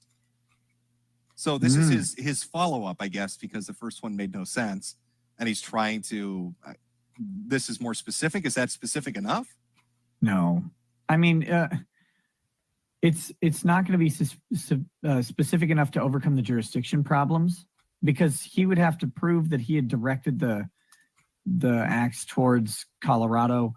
If he really wanted to sue him, he would have to sue him in federal court or in state court in North Carolina or wherever the defendant actually is, where they'd have jurisdiction over him. That's the biggest hurdle he's got. What page were you reading that on? 6, you said? Oh yeah. So Or- if it's the 11-page document, the response. It's the second page, plaintiff's answer. It says Exhibit 1 DVD. Gotcha. Yeah, it's from the paragraph where it says C quest response to morphonious motion. And then the second page of that. It's just that one little paragraph. Yeah. There we go. seriously, Can we Yeah, just stop with the pedophile thing? No, Because you're diminishing and the it value of wasn't. the word is. This he's addressing other parts of the motion, but I got dismissed on jurisdictional grounds, so they didn't even get to this other stuff. Yeah, he would have had to amend his pleadings rather than just answering in the motion. He could have requested that to the court. But I mean, this is why you get a lawyer, right? The interesting thing is he raises kind of a good argument on page 3. There's one where it talks about he is a journalist with a standard of journalistic integrity. This is actually part of a defamation cause of action. Where is it? Where you argue that basically they Oh, is it the third paragraph? The defendant's introduction to this very lawsuit explicitly points out what a professional independent journalist the defendant is. Coupled with his investigational skills.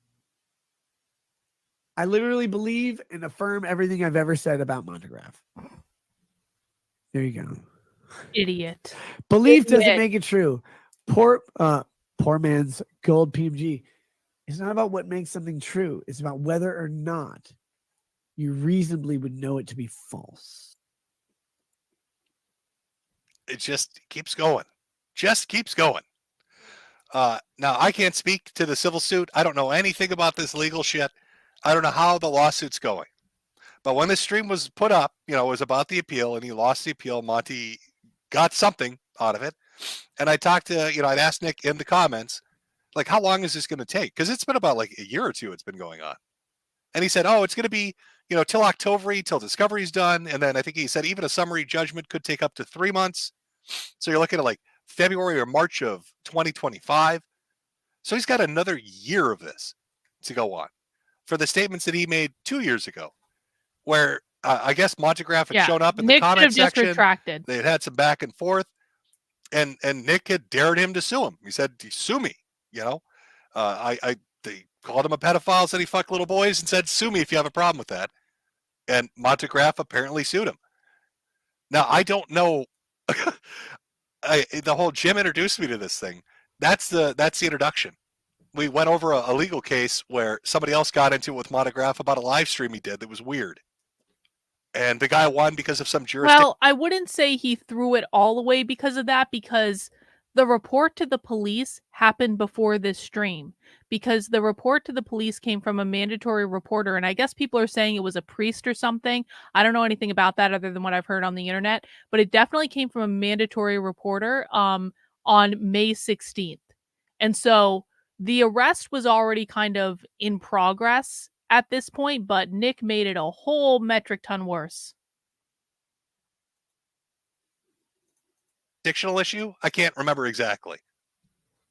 But the entire thing was Montegraph's high. This is the weird thing, because even on that stream, I had mentioned Montegraph is highly litigious and he likes to get into fights with everybody. So you'd think Nick would remember that portion of it, but he just threw the gauntlet down in 2020, and it's been ongoing now for 2 years with another year to go with a lawyer who probably charges an exorbitant amount of money. And while he's in that trial, he talks shit about the judge and then gets arrested. Good logic, as far as I'm concerned, is a walking piece of human garbage, and I don't really care what he has to say about it. For cocaine and weapon possessions. And there's a twist. There's a fucking twist, a dark twist that we're going to talk about at the very end of this in regards to Montegraph specifically. But before we get to that, we're going to cap it off from this Montegraph stream with the DSP moment, which was just very weird. People have analyzed this for multiple reasons. So I'm just going to play it. This was up on Eliza Clips. They clipped it out. So you'll see a little bit before, during, and after, and make your own judgment. Thoughts on DSP? DSP is invincible and invulnerable. I love him, and I want to hold him like Achilles' mom held him by the river and dipped him in the river Styx. I want to do that with DSP. Good Logic got his fifis in a twist after I showed him up on knowing more about what happened with the Project Veritas situation with James O'Keefe leaving than he did. I'm not going to go into that right now. I've covered it extensively on the channel and on my Substack, but I knew a lot of things that Good Logic didn't know, and I definitely showed him up, and he got his fifis in a twist, and then he started spreading a smear campaign about me that is on Kiwi Farms. I'm sure of it. That has been around the internet for like 2 years now. That was started by a vindictive narcissist who I told no to, and then he decided to get his revenge by smearing me and doxing my friends and dragging me through the mud for 2 years every day of my life on the internet. And Good Logic, after he got his fifis hurt because I knew more than he did, he decided to do a whole stream about me where he was spreading that very smear campaign. So he can eat several bags of dicks. He's an asshole. DSP, but I want to use my penis in his butthole so there's no ambiguity. He'd be impervious forever. All right, Rottweiler. Imagine being Achilles' mom. Like, well, you have a choice. What is the choice?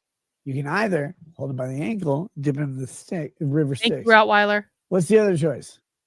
The welfare choice is spread them cheeks, bitch. Some guy's going to pretend to nut you.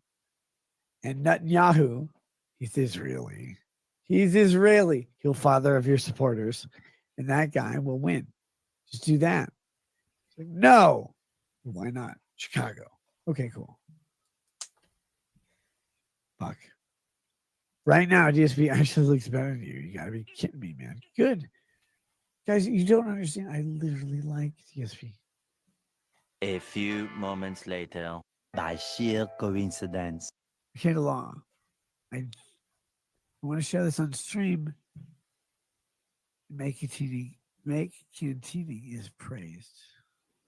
All right, I'm going to fast forward again. I apologize. Why would you do this? Why now? It looks like his mugshot is For those up. curious, because you're not going to see this on this clip. Okay, never mind. A super chatter. I think it was, what was it? Anime Sucks, Sneed and Cope, or Cope and Sneed, some shit like that. And sent him some hentai. So he's looking at hardcore hentai right now. Oh, I didn't realize that was what he was looking at. Oh, shit.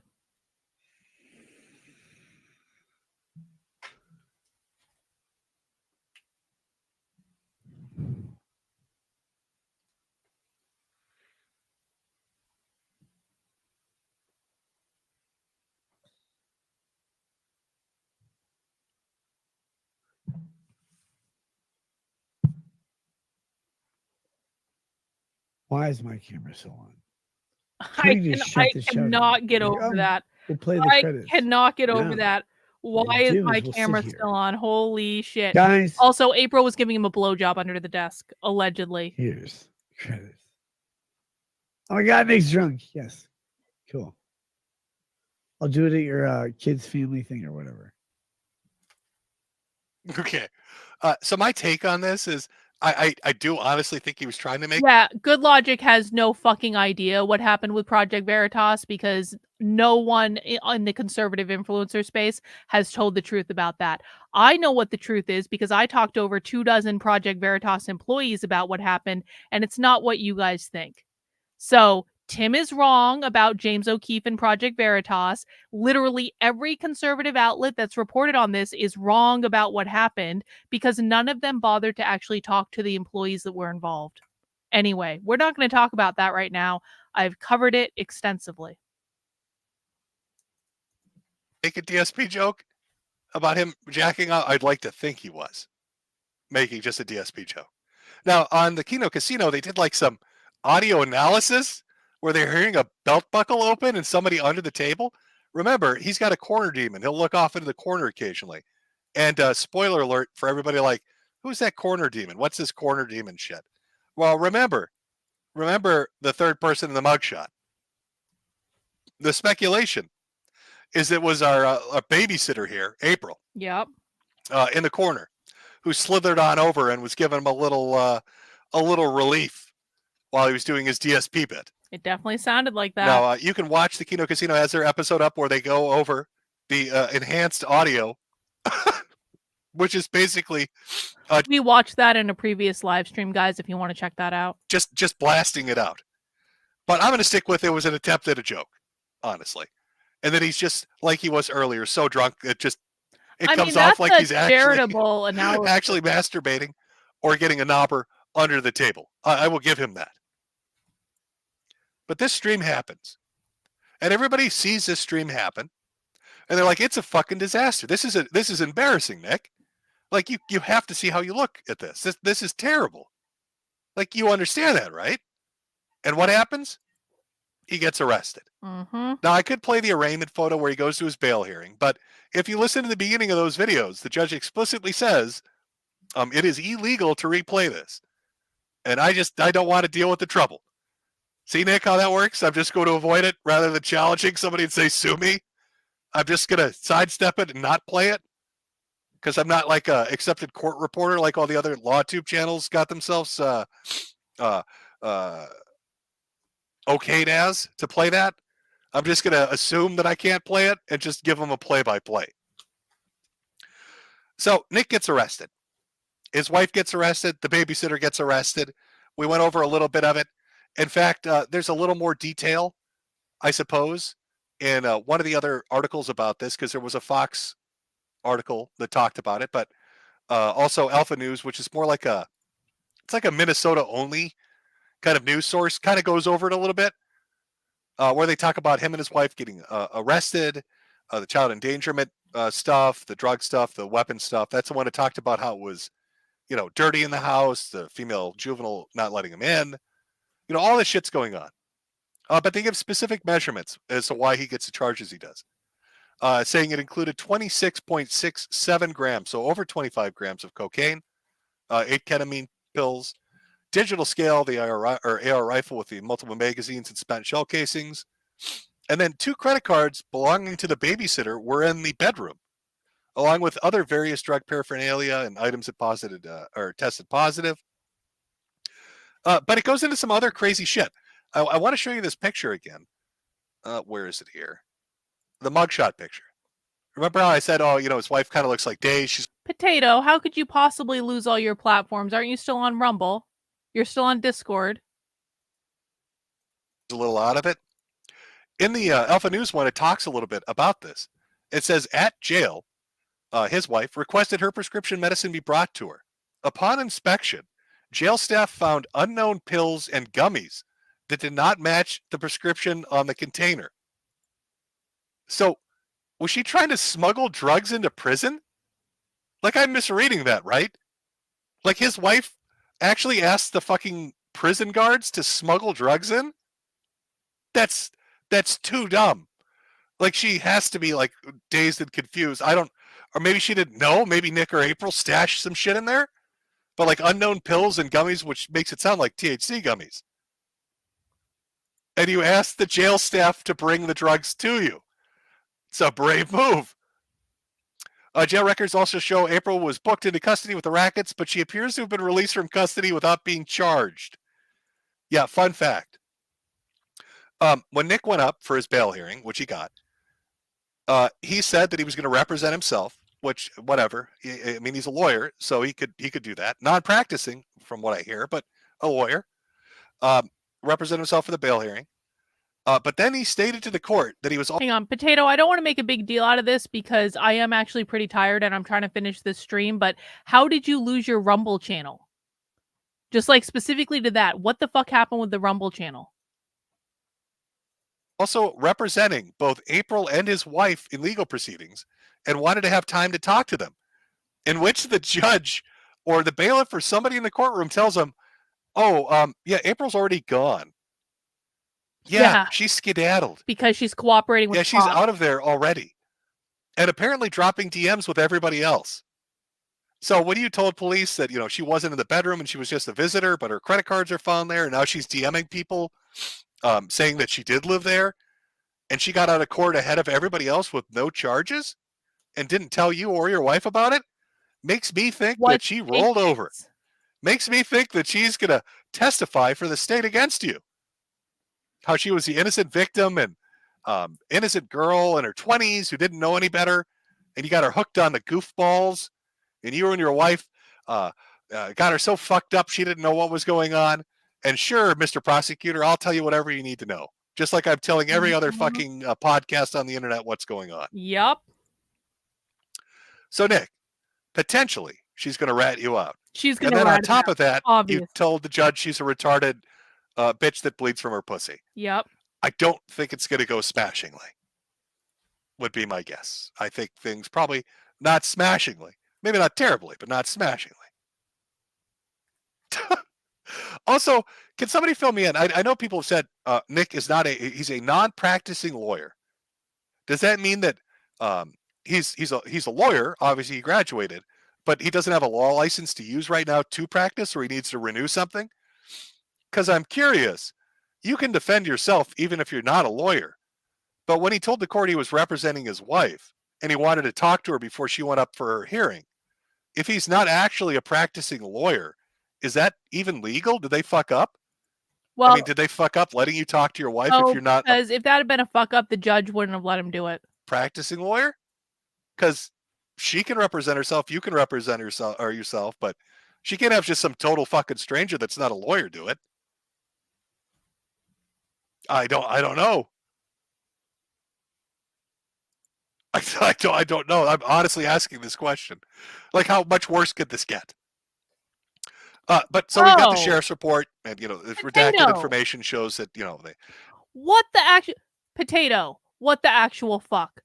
What the actual fuck is wrong with you? Seriously, I don't have the bandwidth to deal with this right now, potato. It's almost 3:30 in the morning. I'm trying to finish this stream. I'm very sorry. That sucks, but you shouldn't have fucking done that. This is a basic report. I'm gonna give you. But you might be asking, what are the charges? Don't do that.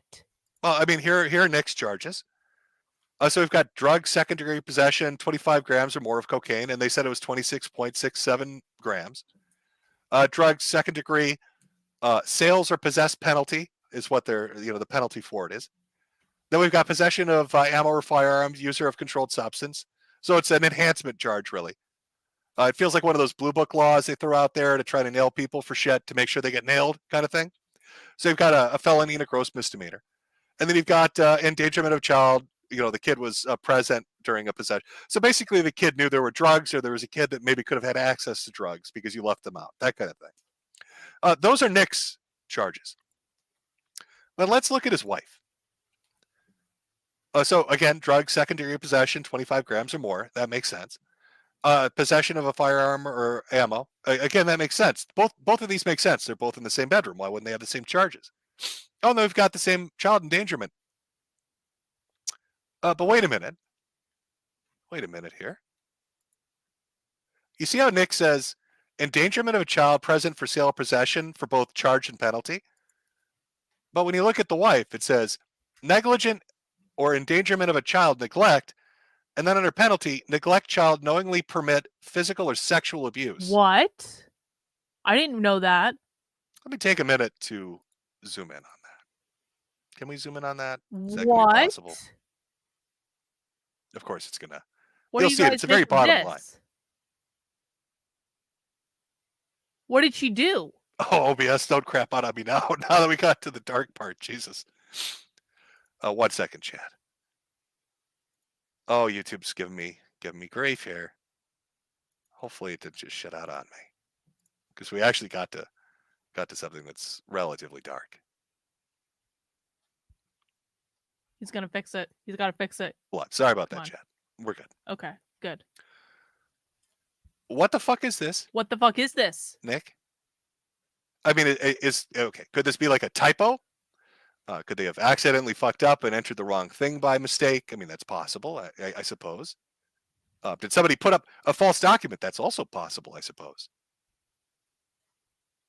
But this is different, right? Like we saw Nick's, that's just drug shit and gun shit. Yeah. Why is this These are here? the wife's charges. Why is this charge neglect or endangerment? What the but fuck happened? Physical or sexual abuse.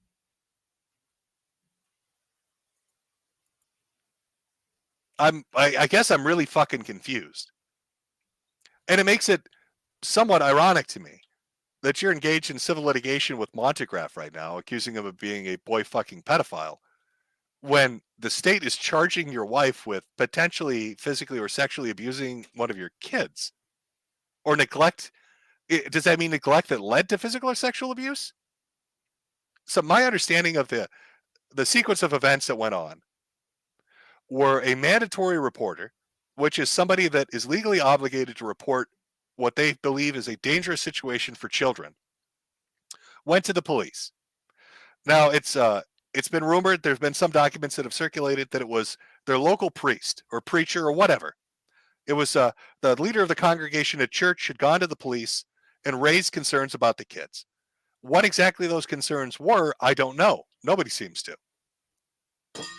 But the police, for whatever reason, decided that it was good enough information to then take a week, I guess, investigate, get a warrant, and show up at the house and battering ram down the door to charge them with guns and weapons charges, or weapons and drug charges, and then endangerment charges.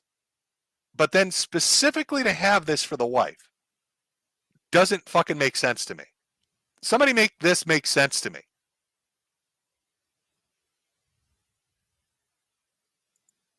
I mean, I'm willing to hear Nick out on this. And I know that, you've got a criminal case. Obviously, you can't say certain things. But what, is this a real charge? Is this a real thing? Is this a typo? Did somebody fuck up? Is this just the heading it gets put under because somebody entered a different kind of endangerment? Is this saying that they're accusing her of endangerment or that somebody else might have endangered them? What exactly did the priest Those are say all great questions. that would lead them to believe this?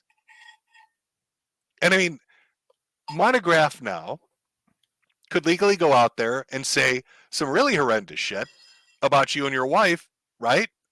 Because now he's got legal documents that say this shit.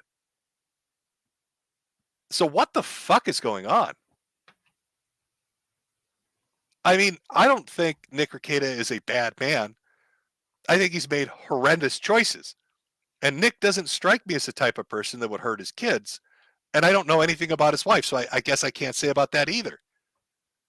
But I need somebody to explain this portion of it to me. Well, we're gonna find out is eventually. This bullshit? Is this fake? Is this a forgery? Because this is what's out there. This is the police report. This is a charging document. Yeah, her name's Kayla Bot. I don't know, man. Now, Nick has had a response to this. He's come forward with a response after he got out of jail. And again, you have to understand one of the things in regards to this is what is he going to say, right? It's different than civil. It's criminal. So he obviously can't come out and say everything he wants to, but this is what he said about the news. So, hey, obviously a lot has happened. I'm sorry for legal purposes. It must be reiterated that the sorry is for the disruption and is no way related to any pending legal matters. That said, please realize that no one has the full picture or story of anything. It's possible no one ever will. Nothing reported is accurate, and that's not their fault. I've seen so many supportive messages. Thank you for that. I'll still be doing stuff. I'm home now. Stay tuned for show announcements and stuff here on Locals. Nick. I don't know how Nick can possibly make the argument that nothing reported is accurate. Like, what type of rationalization is he going to give for this? Because we all saw the white powder on his nose. I mean, does anyone here really doubt that they did find a metric ton of cocaine in his house? I mean, that seems to be pretty cut and dry to me. No one is confused by that. We could have all seen it on the screen. So what type of rationalization should we be setting ourselves up for from Nick, where he wants to explain his way out of this? So let's unpack this. It's a portion of the stream where you get a little serious. Nick Rekieta started his career as a humble family man that grew into wild success with an audience of 100,000 plus, making buku bucks. He was beloved by many people, supported by an extraordinary amount of people, came out with a format that was unique and interesting and got a lot of people their YouTube channels. A lot of law tubers blew up because of him. Was on the cusp of success and greatness with Netflix and with television and with the news. He was one of the people that really could have parlayed it into something incredible. But that success allowed his vices to take control of him. And these legal proceedings, whether they're true or not, have given you a glimpse behind the curtain, so to speak. Because you could take away all of this. You could take away the warrant. You could say it was bullshit and fraudulent and it should never have been. He could find a great argument to get out of any legal repercussions. Oh they could say that God, the I mandatory can't wait to reporter see that was body cam misinformed. footage. They could find For something. real. But the fact of the matter is, you still now know that a mistress was living there. You still now know that they had ketamine and cocaine in their possession, that their fucking house was a disheveled mess, that there are guns all over the fucking place, that there's spent shell casings all over the fucking place. As you see him descend deeper and deeper into drinking, you've watched a man throw away his success because this isn't even a midlife crisis. This isn't somebody wanting to sow their wild oats because they missed out on the opportunity. Is New England like that? And by like that, you mean, okay, Minnesota is a very interesting state. It's very blue in most areas, but very pro-gun. Is New England like that? So I live in New Hampshire, which is the Libertarian homeland. So you guys might think New Hampshire is blue. It's not. New Hampshire's purple, and New Hampshire has a very large Libertarian contingent. So we actually have more, I think, like machine guns and like ARs and things like that per capita than like any other state in the country. There's a lot of gun ownership here, but you expect that because it's libertarian. I grew up in Vermont, which is very, very blue. Vermont is communist now, but Vermont has a hunting culture, and so a lot of people in Vermont, even if they are communists, own guns. Massachusetts sucks on guns. Maine is okay, but we have constitutional carry in New Hampshire, so that's pretty great. Had it all lined up for you, man. It was all there waiting for you to take it to the next level. You could have done amazing things. And instead you wanted to get high and get drunk and fuck sluts. And it's costing you everything. Your hubris and your ego about this are costing you. Mm-hmm.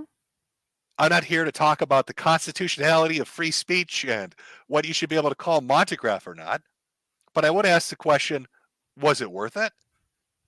Was it worth putting that financial burden and hardship over your own head and your families? I'm not here to talk about whether or not an open relationship in a marriage is a good or a bad thing. But was it worth it?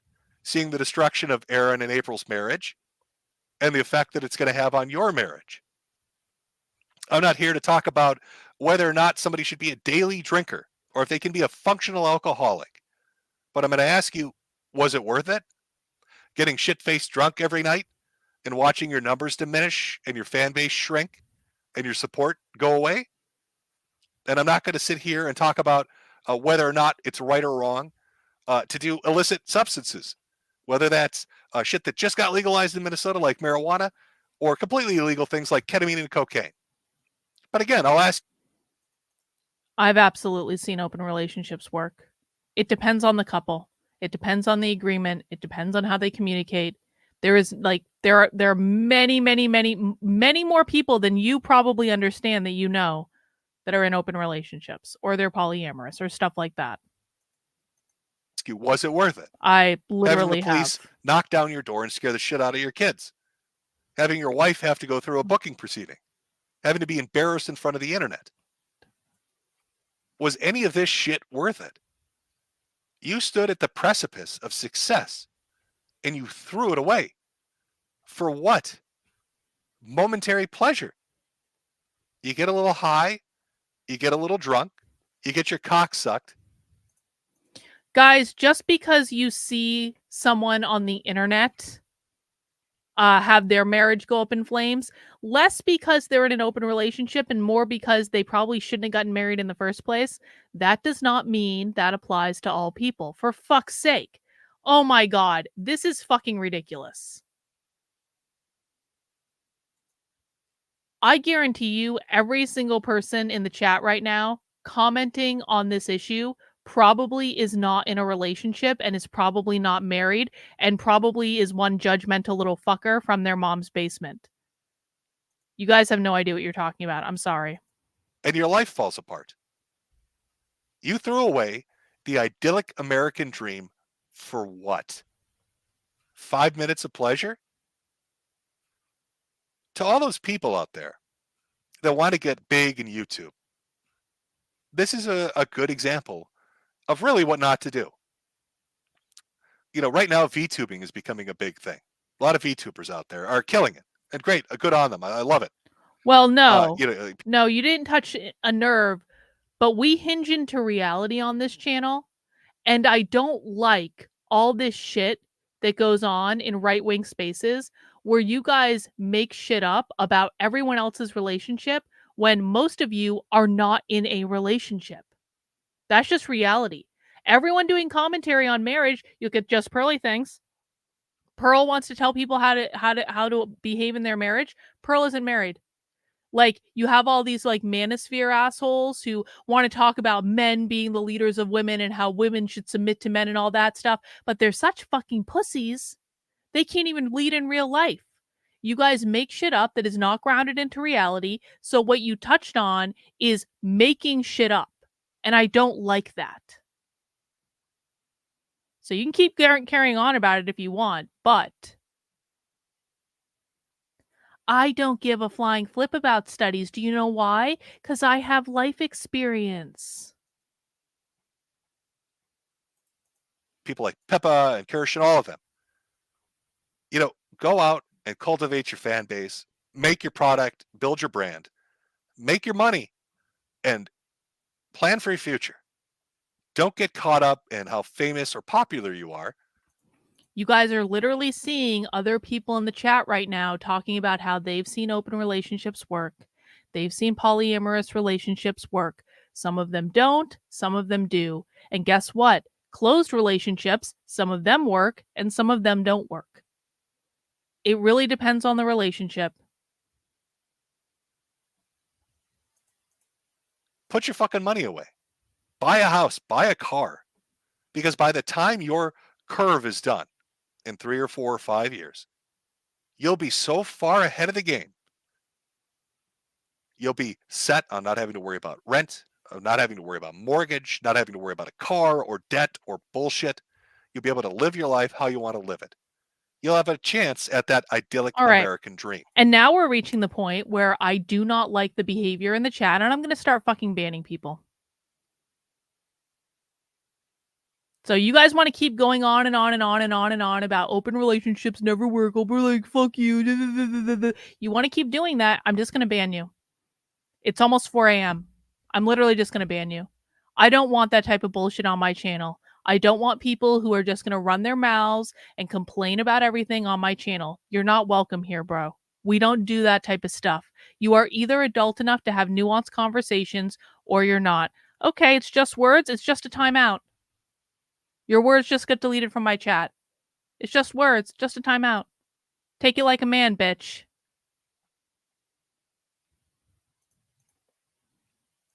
Don't do what Nick did. Don't let your ego get the better of you. Don't give in to the momentary dick suckings and cocaine binges and alcohol benders because you're popular for the moment. Don't let those daydream fantasies of revenge against people that told you you'd never make it overtake your rationality. Don't do what this guy did. Otherwise, it's going to be you in the booking photo. And you don't want that. You don't want to be the mugshot. Nobody does. You don't want to be Nick Rekieta with a black eye and people asking, why is his wife getting charged for physical abuse of the children? Why is a woman living in his house? Why is he so drunk? Why were there drugs found? Why was there guns found? Do you think this is something that's easily repaired, Nick? Or anybody watching this? It's not. The damage that's been done from this week alone will have repercussions throughout the rest of your life. It will be the underpinning of any argument you and your wife have about who's responsible for it and how badly things got fucked up. It will affect your relationship with your homeschooling group and your church and your neighborhood and your neighbors, because you'll be the guy whose mugshot they saw, and they'll hear all these fucking stories, and whether or not they're true or how true they are or how factually accurate they are or how far off the mark they are, they'll still know they found a bunch of coke and ketamine and fucking guns. They'll still know some chick you were banging was living there, and they'll ask themselves, what kind of neighbor is this guy? And how fucking reliable is he? I just don't get it. I don't know what happened, man. You really were one of the people that had the best chance, Nick. You really were. You really had the best chance of turning it into something amazing. And just it. I'm going to tell you exactly what happened. I've seen this happen a million times with people who have all the potential in the world and they could do something and then they just get in their own way and they sabotage themselves and all of that. I'll tell you exactly what happened with Nick Rekieta.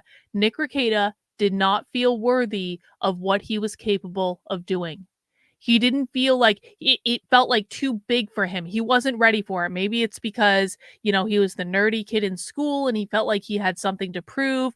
Maybe it was just like, I mean, Nick really kind of like shot up there very, very quickly. And it can take a while to kind of like acclimate to this new reality where like he's got 100,000 people watching him and people are just sending him money and it's like easy money. And it's like, I think there is also an element here where he was going through a midlife crisis and, oh my God, the nerdy kid suddenly has all this money and he can bang any girls he wants and he can do whatever he wants and he has all the time in the world. And, you know, why wouldn't he try to go back and recapture some of this stuff that maybe he wanted to do when he was younger, but he didn't feel worthy of it then either? Nick sabotaged himself because he didn't feel worthy of greatness. And that's it. And that's why, guys, you should never listen to that little voice in your head that tells you that you're not good enough for something that you want, because it's that little voice that will fuck us up. It's that little voice that says you're not good enough, you're not worthy, you're not good enough. Why would they choose you? Why would this be happening to you? You're just some guy that's like streaming on the internet. Why would this happen to you? You are always worthy of what you want, and you've got to be the person that tells yourself you're worthy, because if you get onto the precipice of greatness and you see, you're like, oh my God, I've got 100,000 people watching me right now. I'm like the toast of all YouTube and like all this stuff. You get to that point and you see how big it is that this thing you're doing, if you aren't the one to keep that little voice in your head in check, that little voice is going to self-sabotage you into something like what happened to Nick. Probably because he didn't feel good enough. That's what happened. I've known about him for a long time. I've never really watched him, though, to be honest with you. But I've known about him a while. Know why you've thrown it away. And I don't understand that I can't comprehend why you've thrown it away for so little. You traded it in for so little. You took something that had the potential to grant you an amazing life and you pissed it away for nothing. And, you know, that's what makes me lean towards there really being a problem with alcohol or drugs. Because no rational person that's sober would do that. But an addict would. They wouldn't be able to weigh the pros and cons, the benefits and the penalties. They'd be living in the now. They'd care about a dopamine hit more than anything else. This isn't even me moral fagging. You know, I'm not trying to get preachy with you. I'm genuinely fucking confused. I know you've got a lot of people you talk to. You've got friends and different associates in real life and online. None of them grabbed you by the arm and said, stop? Or the ones that did you pay them no heed? You never woke up one morning hungover feeling like shit with a black eye like you're in your mugshot and say, I don't want to do this anymore. I don't want my life to be this. I can do better than this. You had so much going for you. You know, your kids would have grown up and said, that's my dad on television. That guy is my dad, and he's on TV because he's smart and he's successful and he's motivated, and people fucking love the shit that he does. That's where you were. They would have been going to school and bragging. Now what the fuck are they going to say? Oh yeah, that's my dad in the mugshot. Why would you throw it away, man? Why would you piss that away? I just don't get it. I really don't.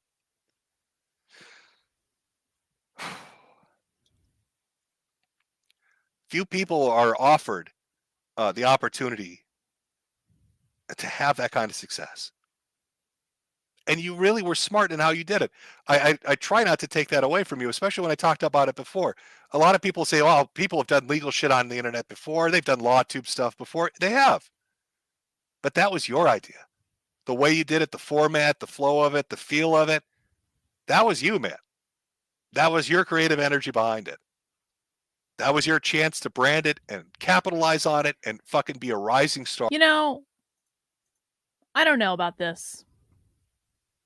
A lot of people know that I have someone that's very important in my life that spent a long time in prison. Now, what you think he did isn't actually real. What actually happened is he pled guilty to something he didn't do because he was railroaded by the government. I've done videos about this. If you want to know what happened, you can go back and look at the videos that I've done about this. There's a relatively recent one where I literally walked you through everything if you want to know more about that. But that's not what I'm saying. Like I know someone that got charged with a heinous crime on a national level. It was on national news. And so I've had that experience of being connected to someone. It wasn't on the scale like that people know about Nick, but it was certainly bigger than most people getting charged with a crime, right? And so he ended up pleading guilty to that crime because if he hadn't, there was a very high chance that he would have gone to jail for the rest of his life with what the government was trying to do to him, because there's a reason that the federal government has like a 98% conviction rate because they fuck people over. And so, you know, I've been through that experience of, holy shit, this person that you were intimately connected with, that everyone knew you were intimately connected with, just went to jail for like a really like bad crime. And there was never a moment I was embarrassed, if I'm honest about it. There was never a moment, because, I mean, maybe it's because I knew my friend was innocent and I knew what happened and I knew who was really the problem and stuff like that. Oh, wow, you really wanted to get banned, didn't you? Goodbye. These assholes on the internet, they just ruin these late night streams, don't they? Maybe it was because I knew my friend was innocent, but there was never a moment that I was embarrassed of people knowing. In fact, I talked about it openly, and the fact that I talked about it openly, like, is what people found later. Like, I was never embarrassed, and I'm still never embarrassed to this day. And so are his kids going to be embarrassed? I mean, I'm sure in the same way that you're embarrassed of like when your mom and dad does anything, but I would bet you that their kids, like, they're probably more worried than anything else. And they obviously, I'm sure they love their mom and dad. Like, they're probably afraid. They're probably worried, stuff like that. That's what I was. I was terrified. I was terrified when my friend went to prison. Anyway, so I wouldn't say the kids are going to be embarrassed forever. I think they love their dad, and I think they want their dad to get better, and they want their mom to get better too. And that's probably what they're most worried about. With it, and you chose to throw it away, and I just don't fucking understand it. I just don't get it. You know, I hope I hope there's not abuse shit going on with the kids. I hope that the fucking mandatory reporter brought up concerns that were just related to drug use. I hope there's not crazy shit that's going to come out, man, because I don't know if I can take it. I really don't. Because you don't strike me as a piece of shit, Nick. You don't. You don't strike me as a bad person. You never have. And it would be heartbreaking if that turns out to be false. That would fuck me up. If it was Ethan Ralph or some other piece of shit on the internet, I wouldn't be surprised, but I would with you. Maybe I just bought hook, line, and sinker, the bullshit at the beginning. You know, the humble family man. I don't know. But that's who I saw you as being, you know, that's who I thought you really were. And I still hope that you really are. But like I said at the beginning, you can't tell an alcoholic or a drug addict to fix themselves, because they won't. They have to decide to do it. And no matter what you think rock bottom is, they have to decide what it is. For some people, rock bottom is a mild inconvenience. It's running out of money when they need it, or it's being in a bit of an uncomfortable situation. For other people, it's being completely homeless and covered in shit until it's rock bottom. I don't know what yours is. One would hope this is. I mean, listen, every single person has trauma from their childhood that they have to deal with. This is not an insurmountable thing for any of these people. This is not an insurmountable thing for these kids. There's actually probably a lot worse traumatic things that they could have dealt with than this. They're going to be fine. They really are. I know everyone's worried about them, but like, if, you know, things could still get worse. If Nick and his wife don't take this seriously, or if Nick and his wife get caught using again while they're out, they're going to go right back to jail and they're going to sit there. And so things could actually get worse. But as it is right now, the kids seem to be with relatives. They seem to be fine. And so that's my opinion on it. I'm a psychologist by training. I'm not a clinician, but like I know enough about psychology to be dangerous. So I don't know. It's depressing. It's just depressing.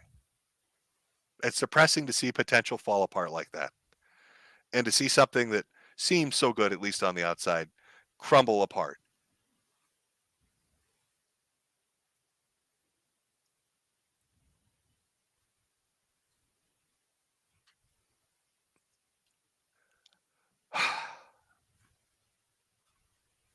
You're such an idiot, man. Yep. You're such a fucking idiot. True. I wish you the best, Nick. I do. I hope you get through it. I hope you fix yourself. I hope I hope you can fix this. Because it would be sad to see a good family torn apart over shit like this. And it's shit that's going to live with your family, with your kids and your wife. And it's it's not going to go away. But it is something you could repair if you put the effort into it. And I don't know if you'll ever see the same success you saw on YouTube again, but you could still climb back and you could still have a happy life. You could still have that ideal life that most people seem to strive for. And I just hope that you're not stupid enough to not try. I hope that you're smart enough to understand that you could get it if you really put in the effort. I don't know what started this all. I don't know why you decided to go down the path that you did. But I think based on my interactions with you, that you're a better man than that. And that you could still fix it. I know it's easy for a lot of people to shit on you and just do it unrepentantly, and that's fine. I'm not here to judge. Everybody's got their own opinion. But I can't reconcile what you are now with what I was introduced to. And I hope that there's still a piece of that in you and that that piece wins out. And that there aren't more mugshots. Rather, Christmas cards from the family than mugshots, Nick, is what you should be aiming for. So, best of luck. I really hope there's not kid shit involved in this.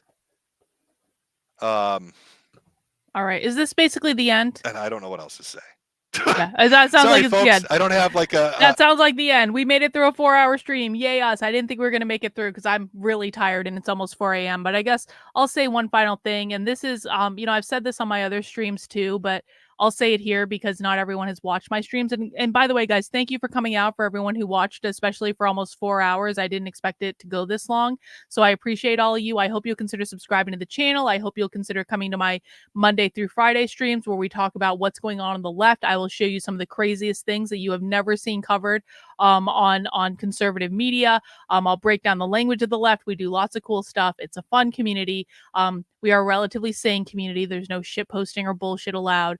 So I do try to keep it nice for everyone. So if you want to stick around, please make sure you are subscribed to the channel, turn on notifications, all that good stuff. But the last thing I'll say about this is that, I do think that one of the best things that could possibly happen in this case is not only that it's a wake-up call for Nick and his wife, and of course April to get better and to, okay, well, if you want to complain, see, here's the thing. I have rules on my channel. Number 1, don't be a dick. Number 2, no whining. You are both right now being a dick and whining, so you're not cut out to be here, bro. So I can go ahead and ban you, and that won't be any problem. Anyway. So what I'll say about this is that, of course, we want them to get clean. And listen, man, like, you always should be cheering for someone to get better in situations like this. You should never be cheering against someone. You should always be cheering for someone, because every single person watching right now will at some point in their life have some major fuck up. Every single one of you. Yes, even you. Every single person is going to fuck up. And when you fuck up, you're going to want the grace to be able to get better and to rebound from that fuck up and to do better again. And so, I mean, listen, guys, if you really want to get banned in my chat after we've had kind of a pleasant night here, go right ahead, but I'll just keep banning people. I don't give a fuck. So if you want people to be able to recover from their if you want to be able to recover from your fuck ups, you have to wish the same for them. But I think that what is actually one of the good things that can come out of this is that maybe some people out there who are struggling with drugs and alcohol, maybe a little bit earlier in their problem than Nick and his wife in April. Like, maybe some people are starting to drink a little bit too much. They're starting to drink every day. Maybe people have just started using cocaine and they really, really like it. And maybe they see what's going on with Nick and they look at what happened with Nick from the time that, from like a year, they look at pictures of Nick a year ago and they look at Nick today and they go, oh shit, I'm on that same path. If I keep drinking, I'm going to end up like Nick Rekieta. If I keep down this path of doing coke every day, I'm going to end up like Nick Rekieta. I don't want this to be me. Nick has this could be a very real cautionary tale of like what happens when you just let it go too much. And that could be a good wake up call for probably many people who are seeing this right now going, I don't want my mugshot to happen. I don't want to get caught like this. I don't ever want this to be my kid's experience with me. And so it's not just that we hope that Nick and everyone else involved get better and rebound. It's that, you know, this could very literally prevent many people from ending up in the same position. And I think that that's actually kind of like an interesting thing about this, where it could end up having a lot more positive impact than Nick and his family kind of generally think about right now. I'm hoping for a redemption arc. I've used this example multiple times. I'll use it again just because it's a really good example. Robert Downey Jr. was doing so many drugs and drinking so much, like when he was younger, that he ended up in prison. Robert Downey Jr. got out of prison, got clean, became Iron Man, and then won an Academy Award. And today, no one talks about how many drugs Robert Downey Jr. was doing in like the 80s and the early 90s, right? And so because he's Iron Man and he won an Academy Award. And so, like, you hope for that redemption arc. I think Nick could very well get that redemption arc. There's nothing stopping him from getting that redemption arc except for him. He's got to learn to love himself. He's got to learn to feel worthy of what he wants. He's got to really admit to himself the problem that he has created with his actions and really kind of like take ownership of it. Listen, I said before, do whatever you want. I'm not going to moralize to you. Do whatever you want in your life. Do as many drugs as you want. Drink as much alcohol as you want. Have as much sex as you want. I don't give a fuck. But you have to accept responsibility for whatever you do. And sometimes we do things that make our experience better, and sometimes we do things that detract from our experience. And Nick has made some decisions that have led to him having mugshots on the internet. So he has to accept responsibility for that, and he has to go, yo, I fucked up big time. And if he's able to do that, then he might be able to have just a massive redemption arc that I think would be amazing. So that's what I'm hoping for. And if that's what you heard in what I said, then you need to fucking rewind and listen again. God, I hate the fucking internet. I hate the people on the internet, truly. Honestly, it's like the people on the internet are like their own worst fucking enemy. The people on the internet are the enemy of like all content creators. I really do believe that. Like, honestly, not everyone. There are some good people on the internet too, but just the constant like shit talking of this stuff. Do you really think that's helpful? Really? All right. I'm sorry I wasn't more animated on this stream. It's probably because it was late and I was really tired. I've been really tired for like the last 2 hours. But I did want to get through the entire stream. Oh, so, and then does anyone else want to be banned before I end the stream? Anyone else want me to ban them just so we can just, depart and never see each other again? Anyone want that? Johnny, I might consider that, but honestly, it's a giant pain in the ass on YouTube, so I'm sorry. The answer's gonna be no. Anyway, there are good people on the internet too. I'm not trying to shit talk everyone. I'm just really effing tired, okay? So, all right, that's all we're going to do for tonight. I appreciate it. If you appreciated the stream, I hope you'll mount the like button on the way out the door. If you want to be banned, just talk shit in my comments, and I'm happy to accommodate that as well. I'm just not going to deal with it on my channel. So I hope everyone has a good night, and I will see you guys soon. Bye.